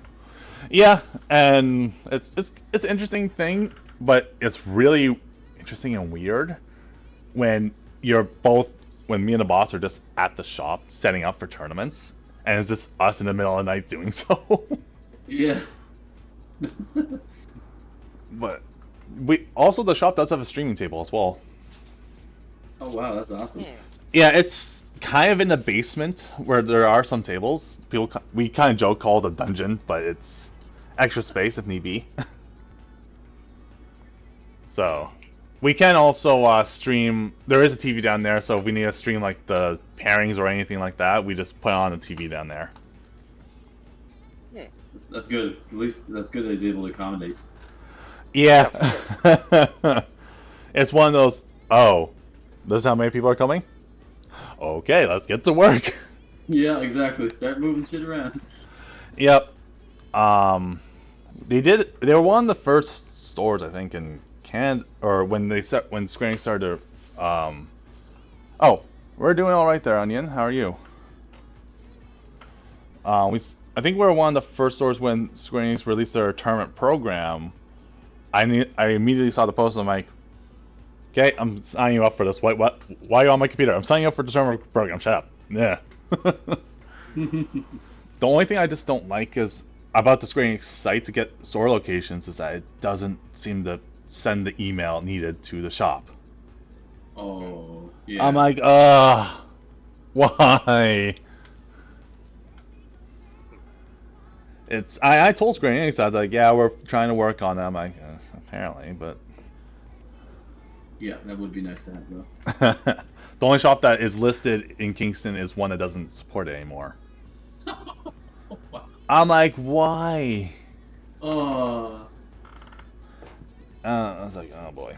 But I mean, at least people know that's there, and I'm in the process of trying to do online purchases for the shop as well, trying to set up something so it's easy for them too. It's for like online for FF singles because we have a lot. Like, Yeah, it's good that you're doing that because there is. My impression is there's still a lot of players out there that will gladly purchase anywhere online to get their cards, especially if you can't get it in local. So yeah. So the best way, if people want to know about the singles in terms of for Canada, actually, who was it that gave a equivalent? Basically, what we do is like, because we don't have really anywhere in Canada does like proper pricing all that much. So we just use whatever the number of the TCG player price is. That's our price. Yeah. So I think someone on like the marketplace described it as, yeah, they're just giving away 25 cents for the purchase. So that's and etc. So you're profiting. Essentially, you're not spending more than you should. Mm-hmm. Or something like that. But that's just our price. So it's I know someone someone bought about $365 Canadian worth of cards from us. That's a lot of cards. Well, it was all from our legendary binder, so we're like, okay. Yeah, okay. So we sent and a couple of extra little goodies just for like saying hi, blah blah blah, thank you for shopping with us and whatnot. Nice. So, I mean, if we had more neat little like tote bags that people came by, we'll be giving that out too. Sorry, I'm just kind of like saying a lot of stuff that the shop does do and can do if need be. No, I'm glad to hear it. Okay. I'm glad to hear it. That's a good thing to let everyone know. Yeah, especially with like I think one of the few things that Final Fantasy has going against it is like it's very difficult to know where like a local shop is. Like you Yeah. have to either join a Facebook group or know to join a Facebook group, join a Discord, know a guy. I don't know. It's like kind of under the table. Square Enix has like that website, but it's like not up to date and like it's And hard then to there's also the figure out. calendar they also have, but apparently it's only being used by people that were previously admins for regionals or new regional stuff. But even then, I haven't seen anything like from like the Ottawa thing for Re-Rise, at least on it.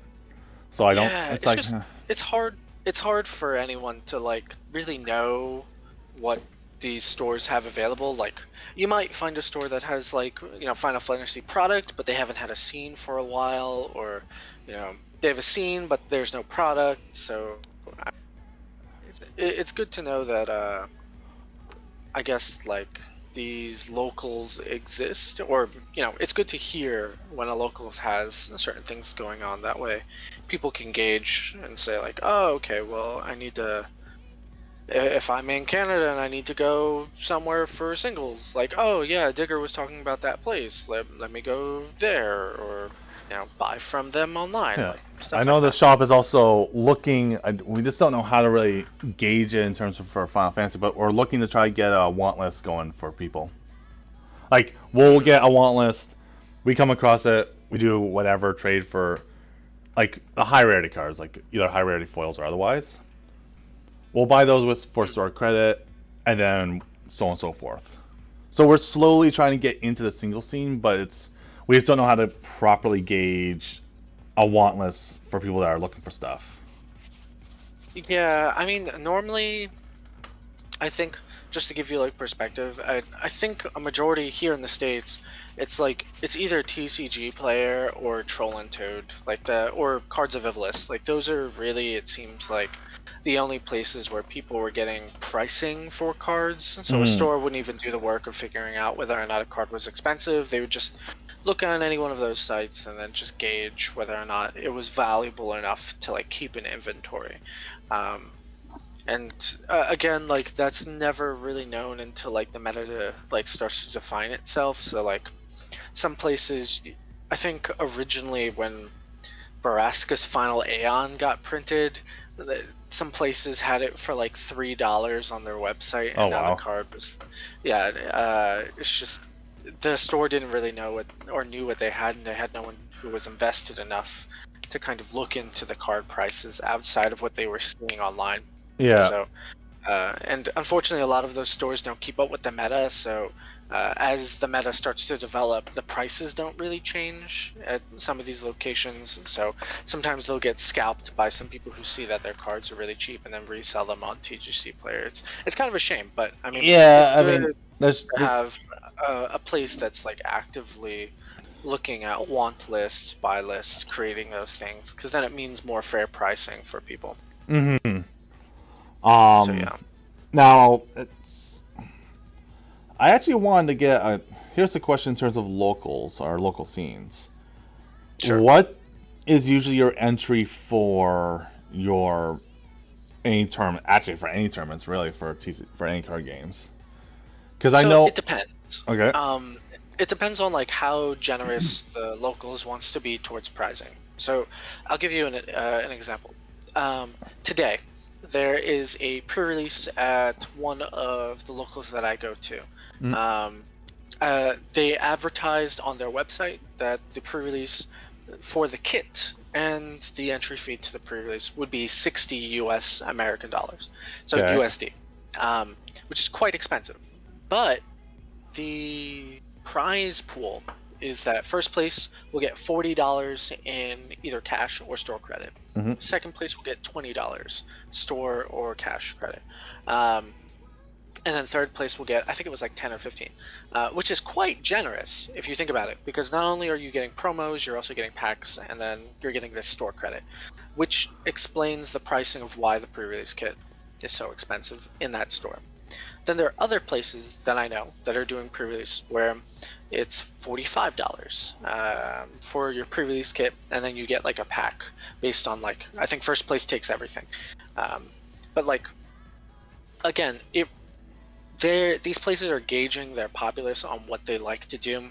The one place that I was telling you about, like the $60 entry fee, is much more of a competitive scene. So like people Ah. are used to playing with the expectation of cash prizes. No, I mean or, like credit. generic tournaments or whatnot. Like, Yes. So that being the case, the other scene that I was telling you about, where it's $45, much more casual. The scene that's there is more about the like collecting of the cards than they are really about caring about the meta. mhm. There's another locals that I know is doing their pre-release a little later, because here in the States right now there's a big convention happening called Gen Con. Right, It's like yeah, one I of the actually know. largest I've like actually talked to a couple people that would be doing like, well, someone's actually doing a booth there for games. yeah, so that their locals isn't meeting currently, but I'm sure when they do theirs, they'll probably do somewhere close to the 40 something dollar pricing, and then maybe like $5 for entry. So in total, it'll be maybe $50 just to play there. And again, they're like a mix between casual and competitive, but they're mostly just friends who are trying to get together. So it's not as cutthroat or as specific when it comes to like prizing.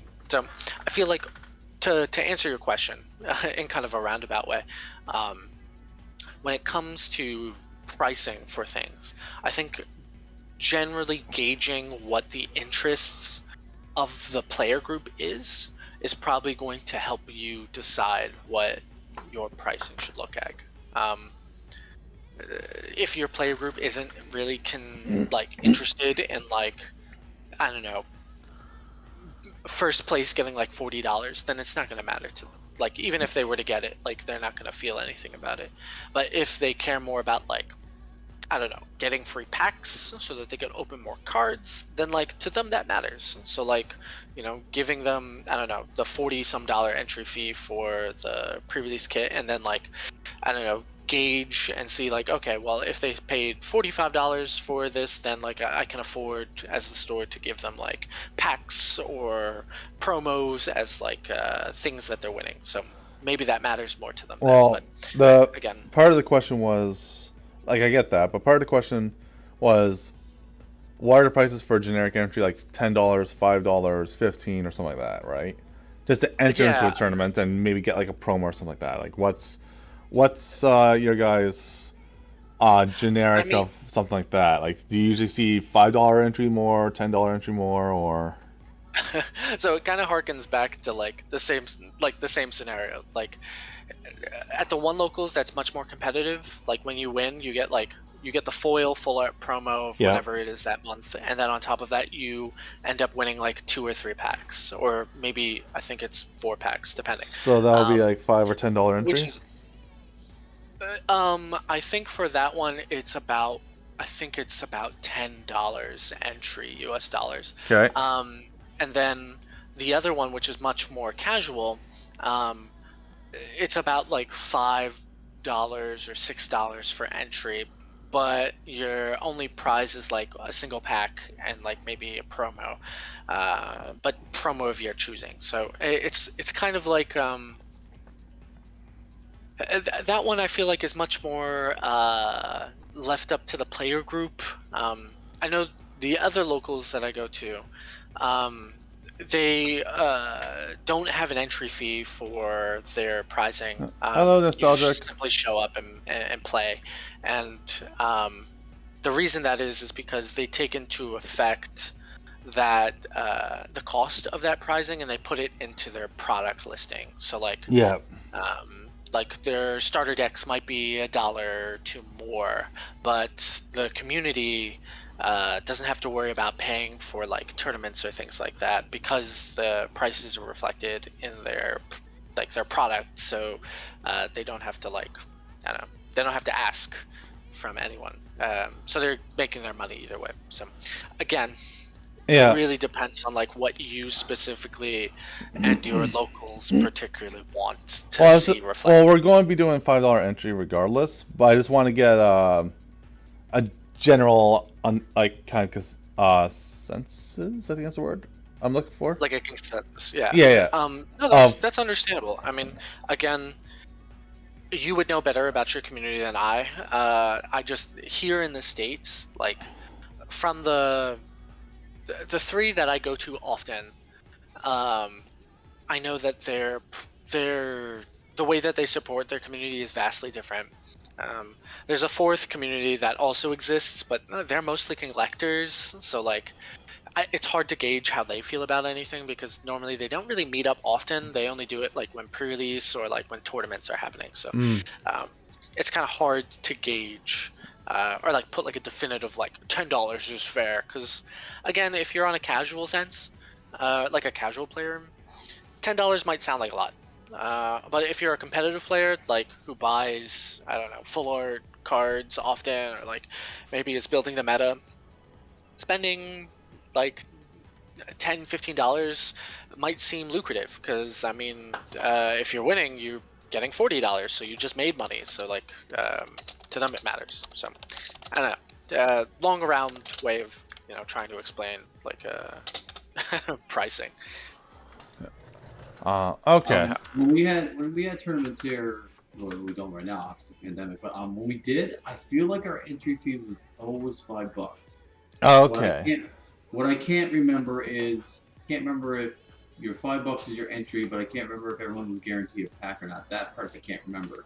But I do know that when our turnouts were pretty like higher, between like 8 to 10 people, they would always have a stack of like regular foil promo, not regular promos, I mean to say.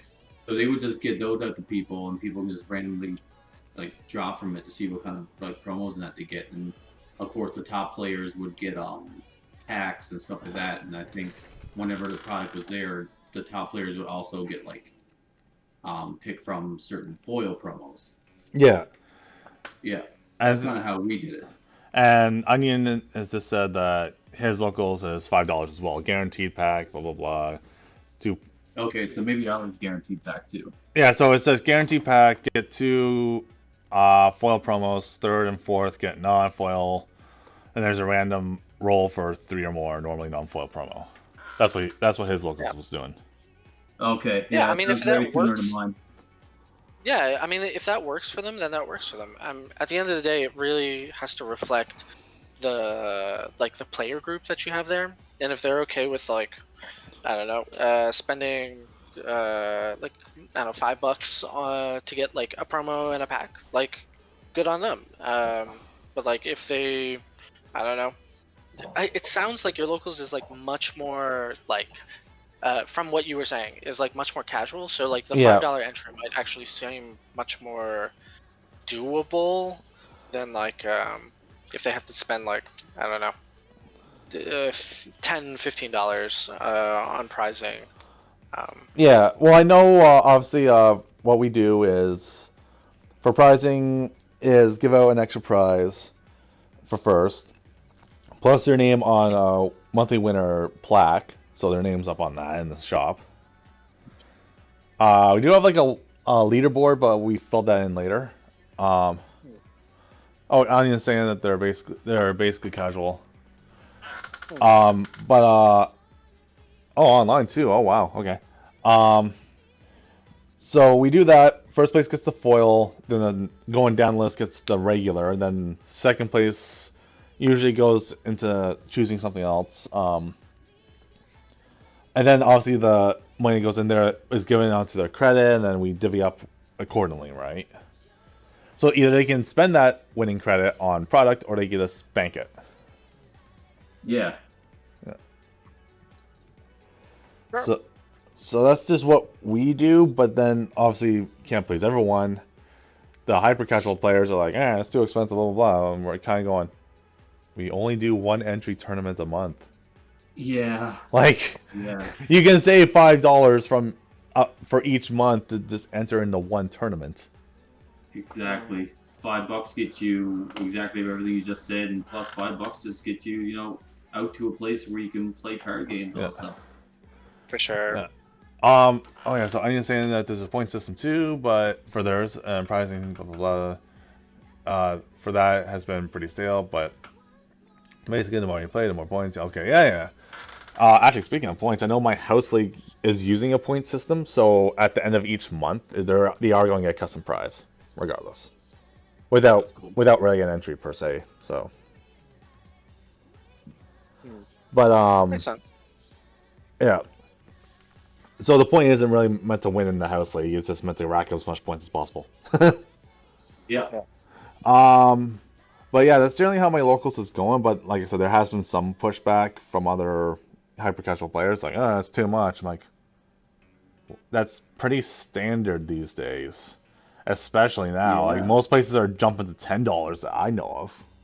Yeah. Yeah, I mean, like I was just saying, like my locals definitely between the variety of locals that I go to, like their prices all differ. So hearing that like $5 is the standard in Canada is like, oh, maybe I should go visit Canada more often. Like it's it might be cheaper in the long run. But yeah, I mean, like each place has their own kind of unique flavor.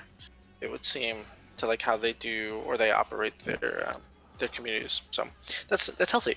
Yeah. Oh, so I talked to my shop. Obviously, I applied Kingston's action pack to be a re-rise. Obviously, that didn't fully pan out, but because obviously they want a certain number of people, blah blah blah blah.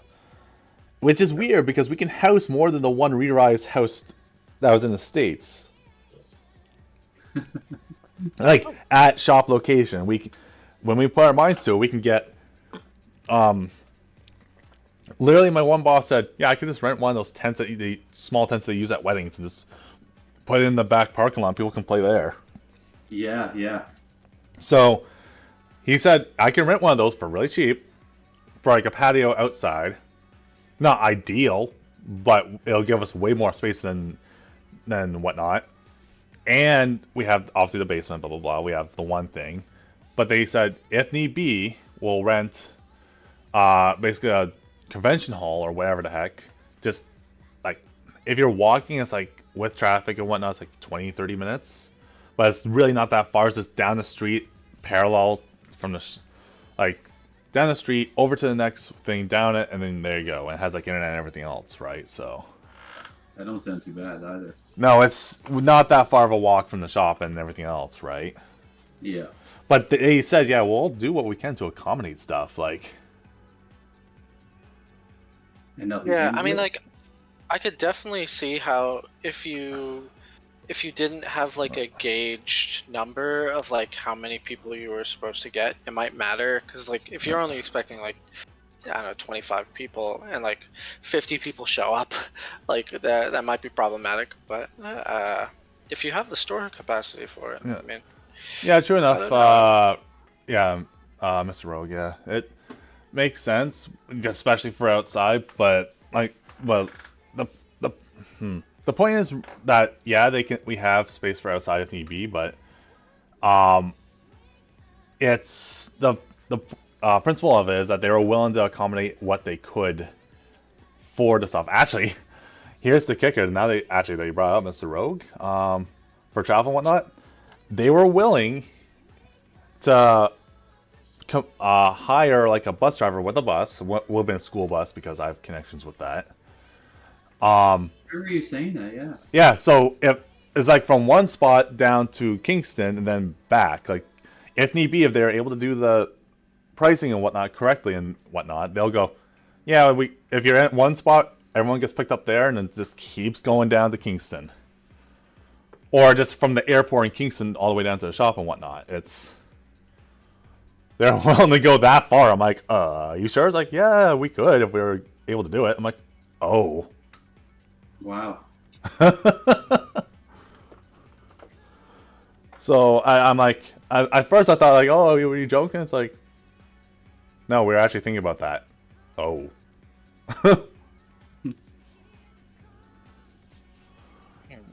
So, I mean, travel accommodations will have been covered at least. Which is still helpful, like totally beneficial, like really helps out. 'Cause, I mean, even travel can add up fast. Yeah.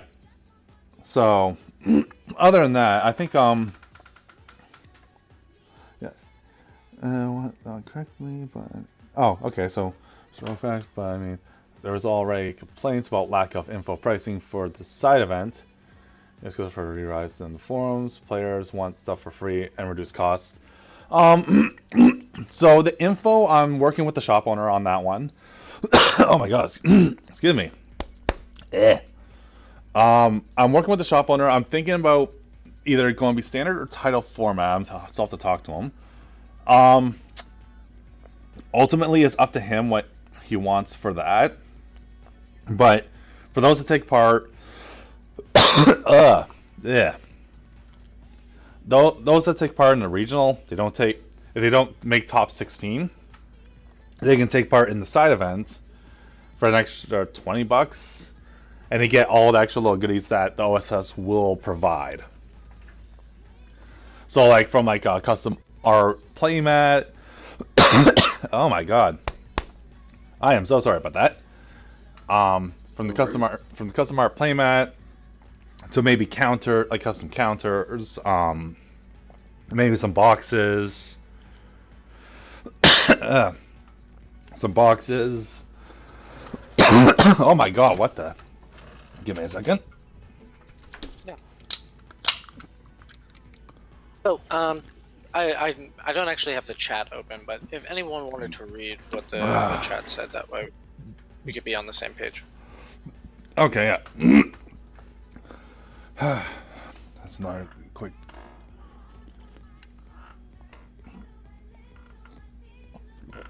There we go. Oh my god. I think and swallow like some piece of dust in my I'm like, I can't get this out. Anyway. It's out to get you. Dust bunnies are going to kill me. Yeah. So yeah, so that we're come up. So I have an artist in Kingston that's doing art that I'll be using for a playmat. Obviously, I had to follow the rules that Square Enix said do and don't. So I'm like, okay, that's fine. Fair enough. Because I had art put aside, so without details confirmed, players confused, jumpy, uninterested. Makes it more sense to have it all decided before posting. Makes sense, which I completely agree there. I'll talk with the owner actually today if I can, and say what would be more details, because then I can post about it and whatnot. But even though the info is on the entry ticket for the re-rise, it doesn't really say too much either, and I noticed that myself. But there is going to be obviously swag and whatnot. I have to get those made. But like from like a tote bag, like I said, to custom counters or whatever the case. So I have a little bit of a team working on stuff for pricing, which you do get for playing in it. So there is going to be free swag. That's a given for that. Oh, I like the sound of that. I think that sounds awesome. Yeah, we'll probably have like deck dividers like we usually do. So it's like okay. Yeah. And plus, I think drink coasters as well. So by the way, those drink coasters and probably like the plexiglass stuff for trophies. Well, yeah, I have someone that's going to be on the team making that stuff. Yeah, those trophies that we'll have for it, and also the coasters are all plexiglass. Nice.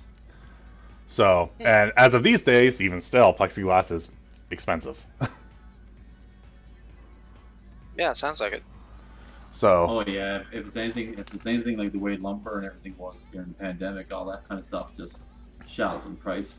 Yeah, well, I'm happy that the guy that plays and helps with pricing, he works at a plexiglass place. You got the connection. Nice. Yep. Now, obviously, I can't go into how blah blah blah he gets for the price because he has to buy it himself, right, to get the materials to do all the stuff. That's fine. That in details you don't need to get into, for sure. Yeah, but let's just say that because he works there, he gets a form of a deal, basically. Of course. So, but we have stuff that we're making, putting in the everything else. So, I did pay for my re-rise entry ticket. I don't think I'll be using it. I'll probably be. I remember you saying that. Yeah, I'll probably be working with the shop owner for day 1 and day 2. Day 2, I'm definitely doing my own thing, but still there. Day 1, I'm going to be working with the shop owner probably more often than not. Go, okay, blah, blah, blah, here's this, here's that. So, I might end up just doing scorekeeping, to be honest. Like, is this, here's how you do this. I can take all the scores, put it to him, tell him what to do, blah, blah, blah, the whole bit. Unless he already knows, but either way. So, I'll figure out something with him, but yeah, I'll get all that going. For is there actually considering? Is there any other? I know Quinn mentioned some of his locals. Meepo, do you have any other local scenes that you might have around your area, or?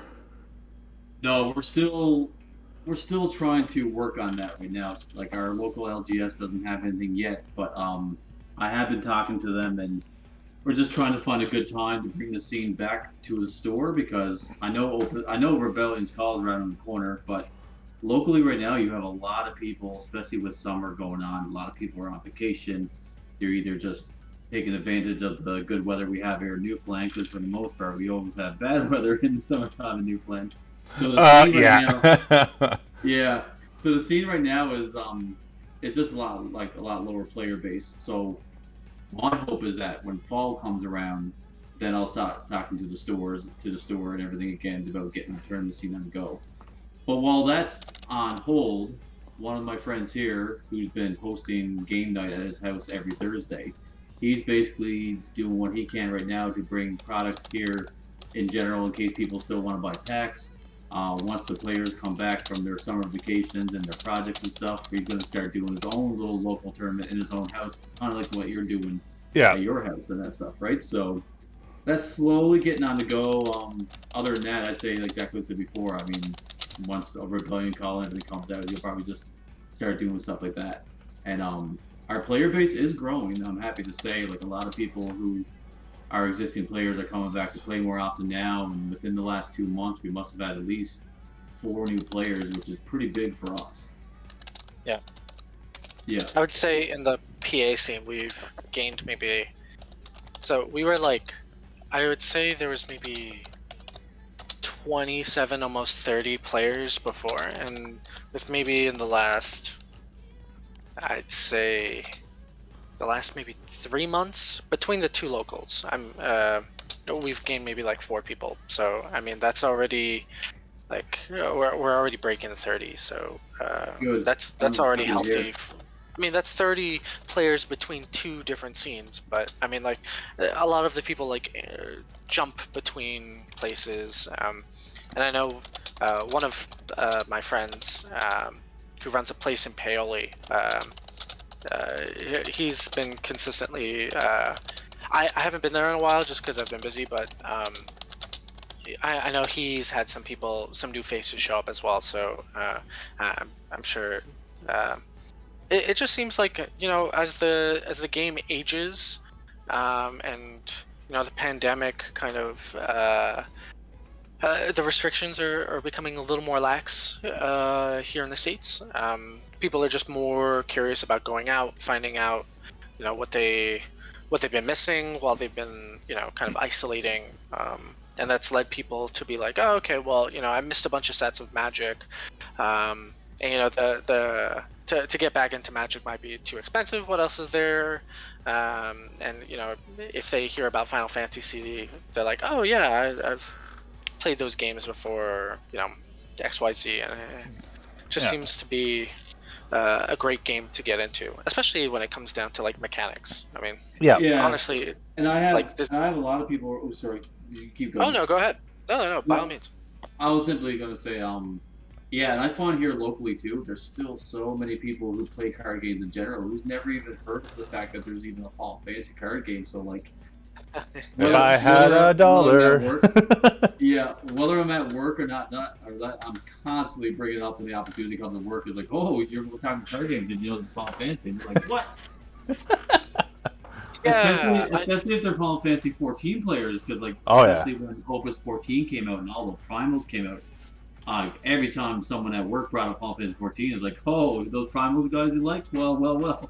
Yeah, it seems like definitely like the marketing team when they were deciding like what kind of product that they wanted to see in the ethos, like when they started developing those Final Fantasy VII decks or the Final Fantasy X decks, like those are super helpful entry level decks into the format, and a lot of people seem to really like them. So Yeah.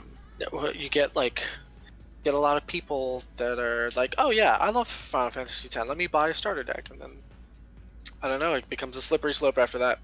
Definitely, and I've had so many funny instances too, because there's like one of the LGSs around here. One day I went to their store, and they just happened to sell the Final Fantasy VI Terra Mono Art sleeves. I'm like, oh, that's pretty cool. And then I said to them, oh, are you going to carry any more Final Fantasy TCG product? And they looked at me like, what's that? And here I am with the pack in my hands, and kind of like, it's like, how do you guys not know about this? Like, because I just assumed that there were, like, I guess not, but I just assumed there was a few local game shops that somebody must be out there spreading the word. But I've came to the conclusion that a lot of like stores around here they just never heard of the game at all. Yeah, that seems to be the common consensus when it comes to like Final Fantasy in a whole. Is that Yeah, definitely. if it's not really, if nobody's really talking about it, it doesn't really seem like many people know about it. Yeah. Yeah, that's why I'm so thankful for the one store here that actually does carry the product and support and stuff. Like that's why I'm like super thankful. Go to a locals that's dead, you know. Yeah, exactly. And that's why I'm Yeah. really appreciative of my friend who does host game night every week, because he's going out of his way to bring in product for the meantime. He even has a giant stack of cards that every night, and it's not even tournaments that we do. Like we just play games, but he has a big old stack of cards. He's like, all right, guys, everyone gets to cut from the pile and grab a card, and that'll be your free card for the evening. And people are loving it. Yeah, I mean, for sure. Definitely being able to say like, there's a pile of cards that I can go through, and you're like, yeah. And you're like, perfect. Let me see what I'm missing, because Yeah, I mean, believe it or not, like there are some Final Fantasy communities that did not know that FF decks existed, and like yeah. like not knowing that like one of our biggest sources of like deck building and like information is like around is like that's crazy, because like if you think about it, we have people who like are on like the Square Enix team that post or like have people do their updates on this website that's like not even run by Square Enix. So like it's important that these locals exist, because then that's how you can like tell your players, oh, if you're looking to build decks, go on FF Decks. Here's like a card resource where you can like learn. Like those are all important things that like without a locals, without like a group of people who like are actively investing into the game, like people won't know about. So Exactly. so yeah. Okay. Oh, Alrighty, well, on that bombshell, I'm going to have to take my leave. Got some lovely things I gotta accomplish today, but it was great chit-chatting with y'all. Hoping that, I don't know if you're going to any pre-releases or you're doing any pre-releases, but I wish you all luck if you do. yeah. Other than that, oh, I forgot to mention, but sound bugged out for a little bit, so a little bit was cut off. So, Okay, no worries. but yeah. So other than that, for everyone that was coming by, listen and all that, thanks for coming by essentially. To the OSS breakfast chatter essentially, or a podcast. Yeah. Hopefully, even while listening to the podcast, you're able to bow down on like whatever eggs or toast or something like that. So Sure. sorry, I Yeah. had to put the theme in there. No, it's okay. No, good. Waffles. That's traditionally American. You got it, waffles. But thanks for coming now, and we'll be back again on next Sunday, around 8 or 9 Eastern Standard Time. So that's when we'll start. Sounds good. Yeah, I'll make sure this time I have my breakfast a lot earlier than later. Now bring breakfast during. I want that ASMR. You know what Yeah, I'm saying? exactly. I want to hear the crunchy- pancakes being cut. Yeah, the crunch of that toast in my mouth. Oh baby, that's what we're talking about. All right. So again, thanks for all that coming out, and thank you, Quinn and Meepo, for taking part. Yeah, of course. My pleasure. Anytime, man. It's good times. So see you all next Sunday. Take care, everyone. Alrighty, bye bye.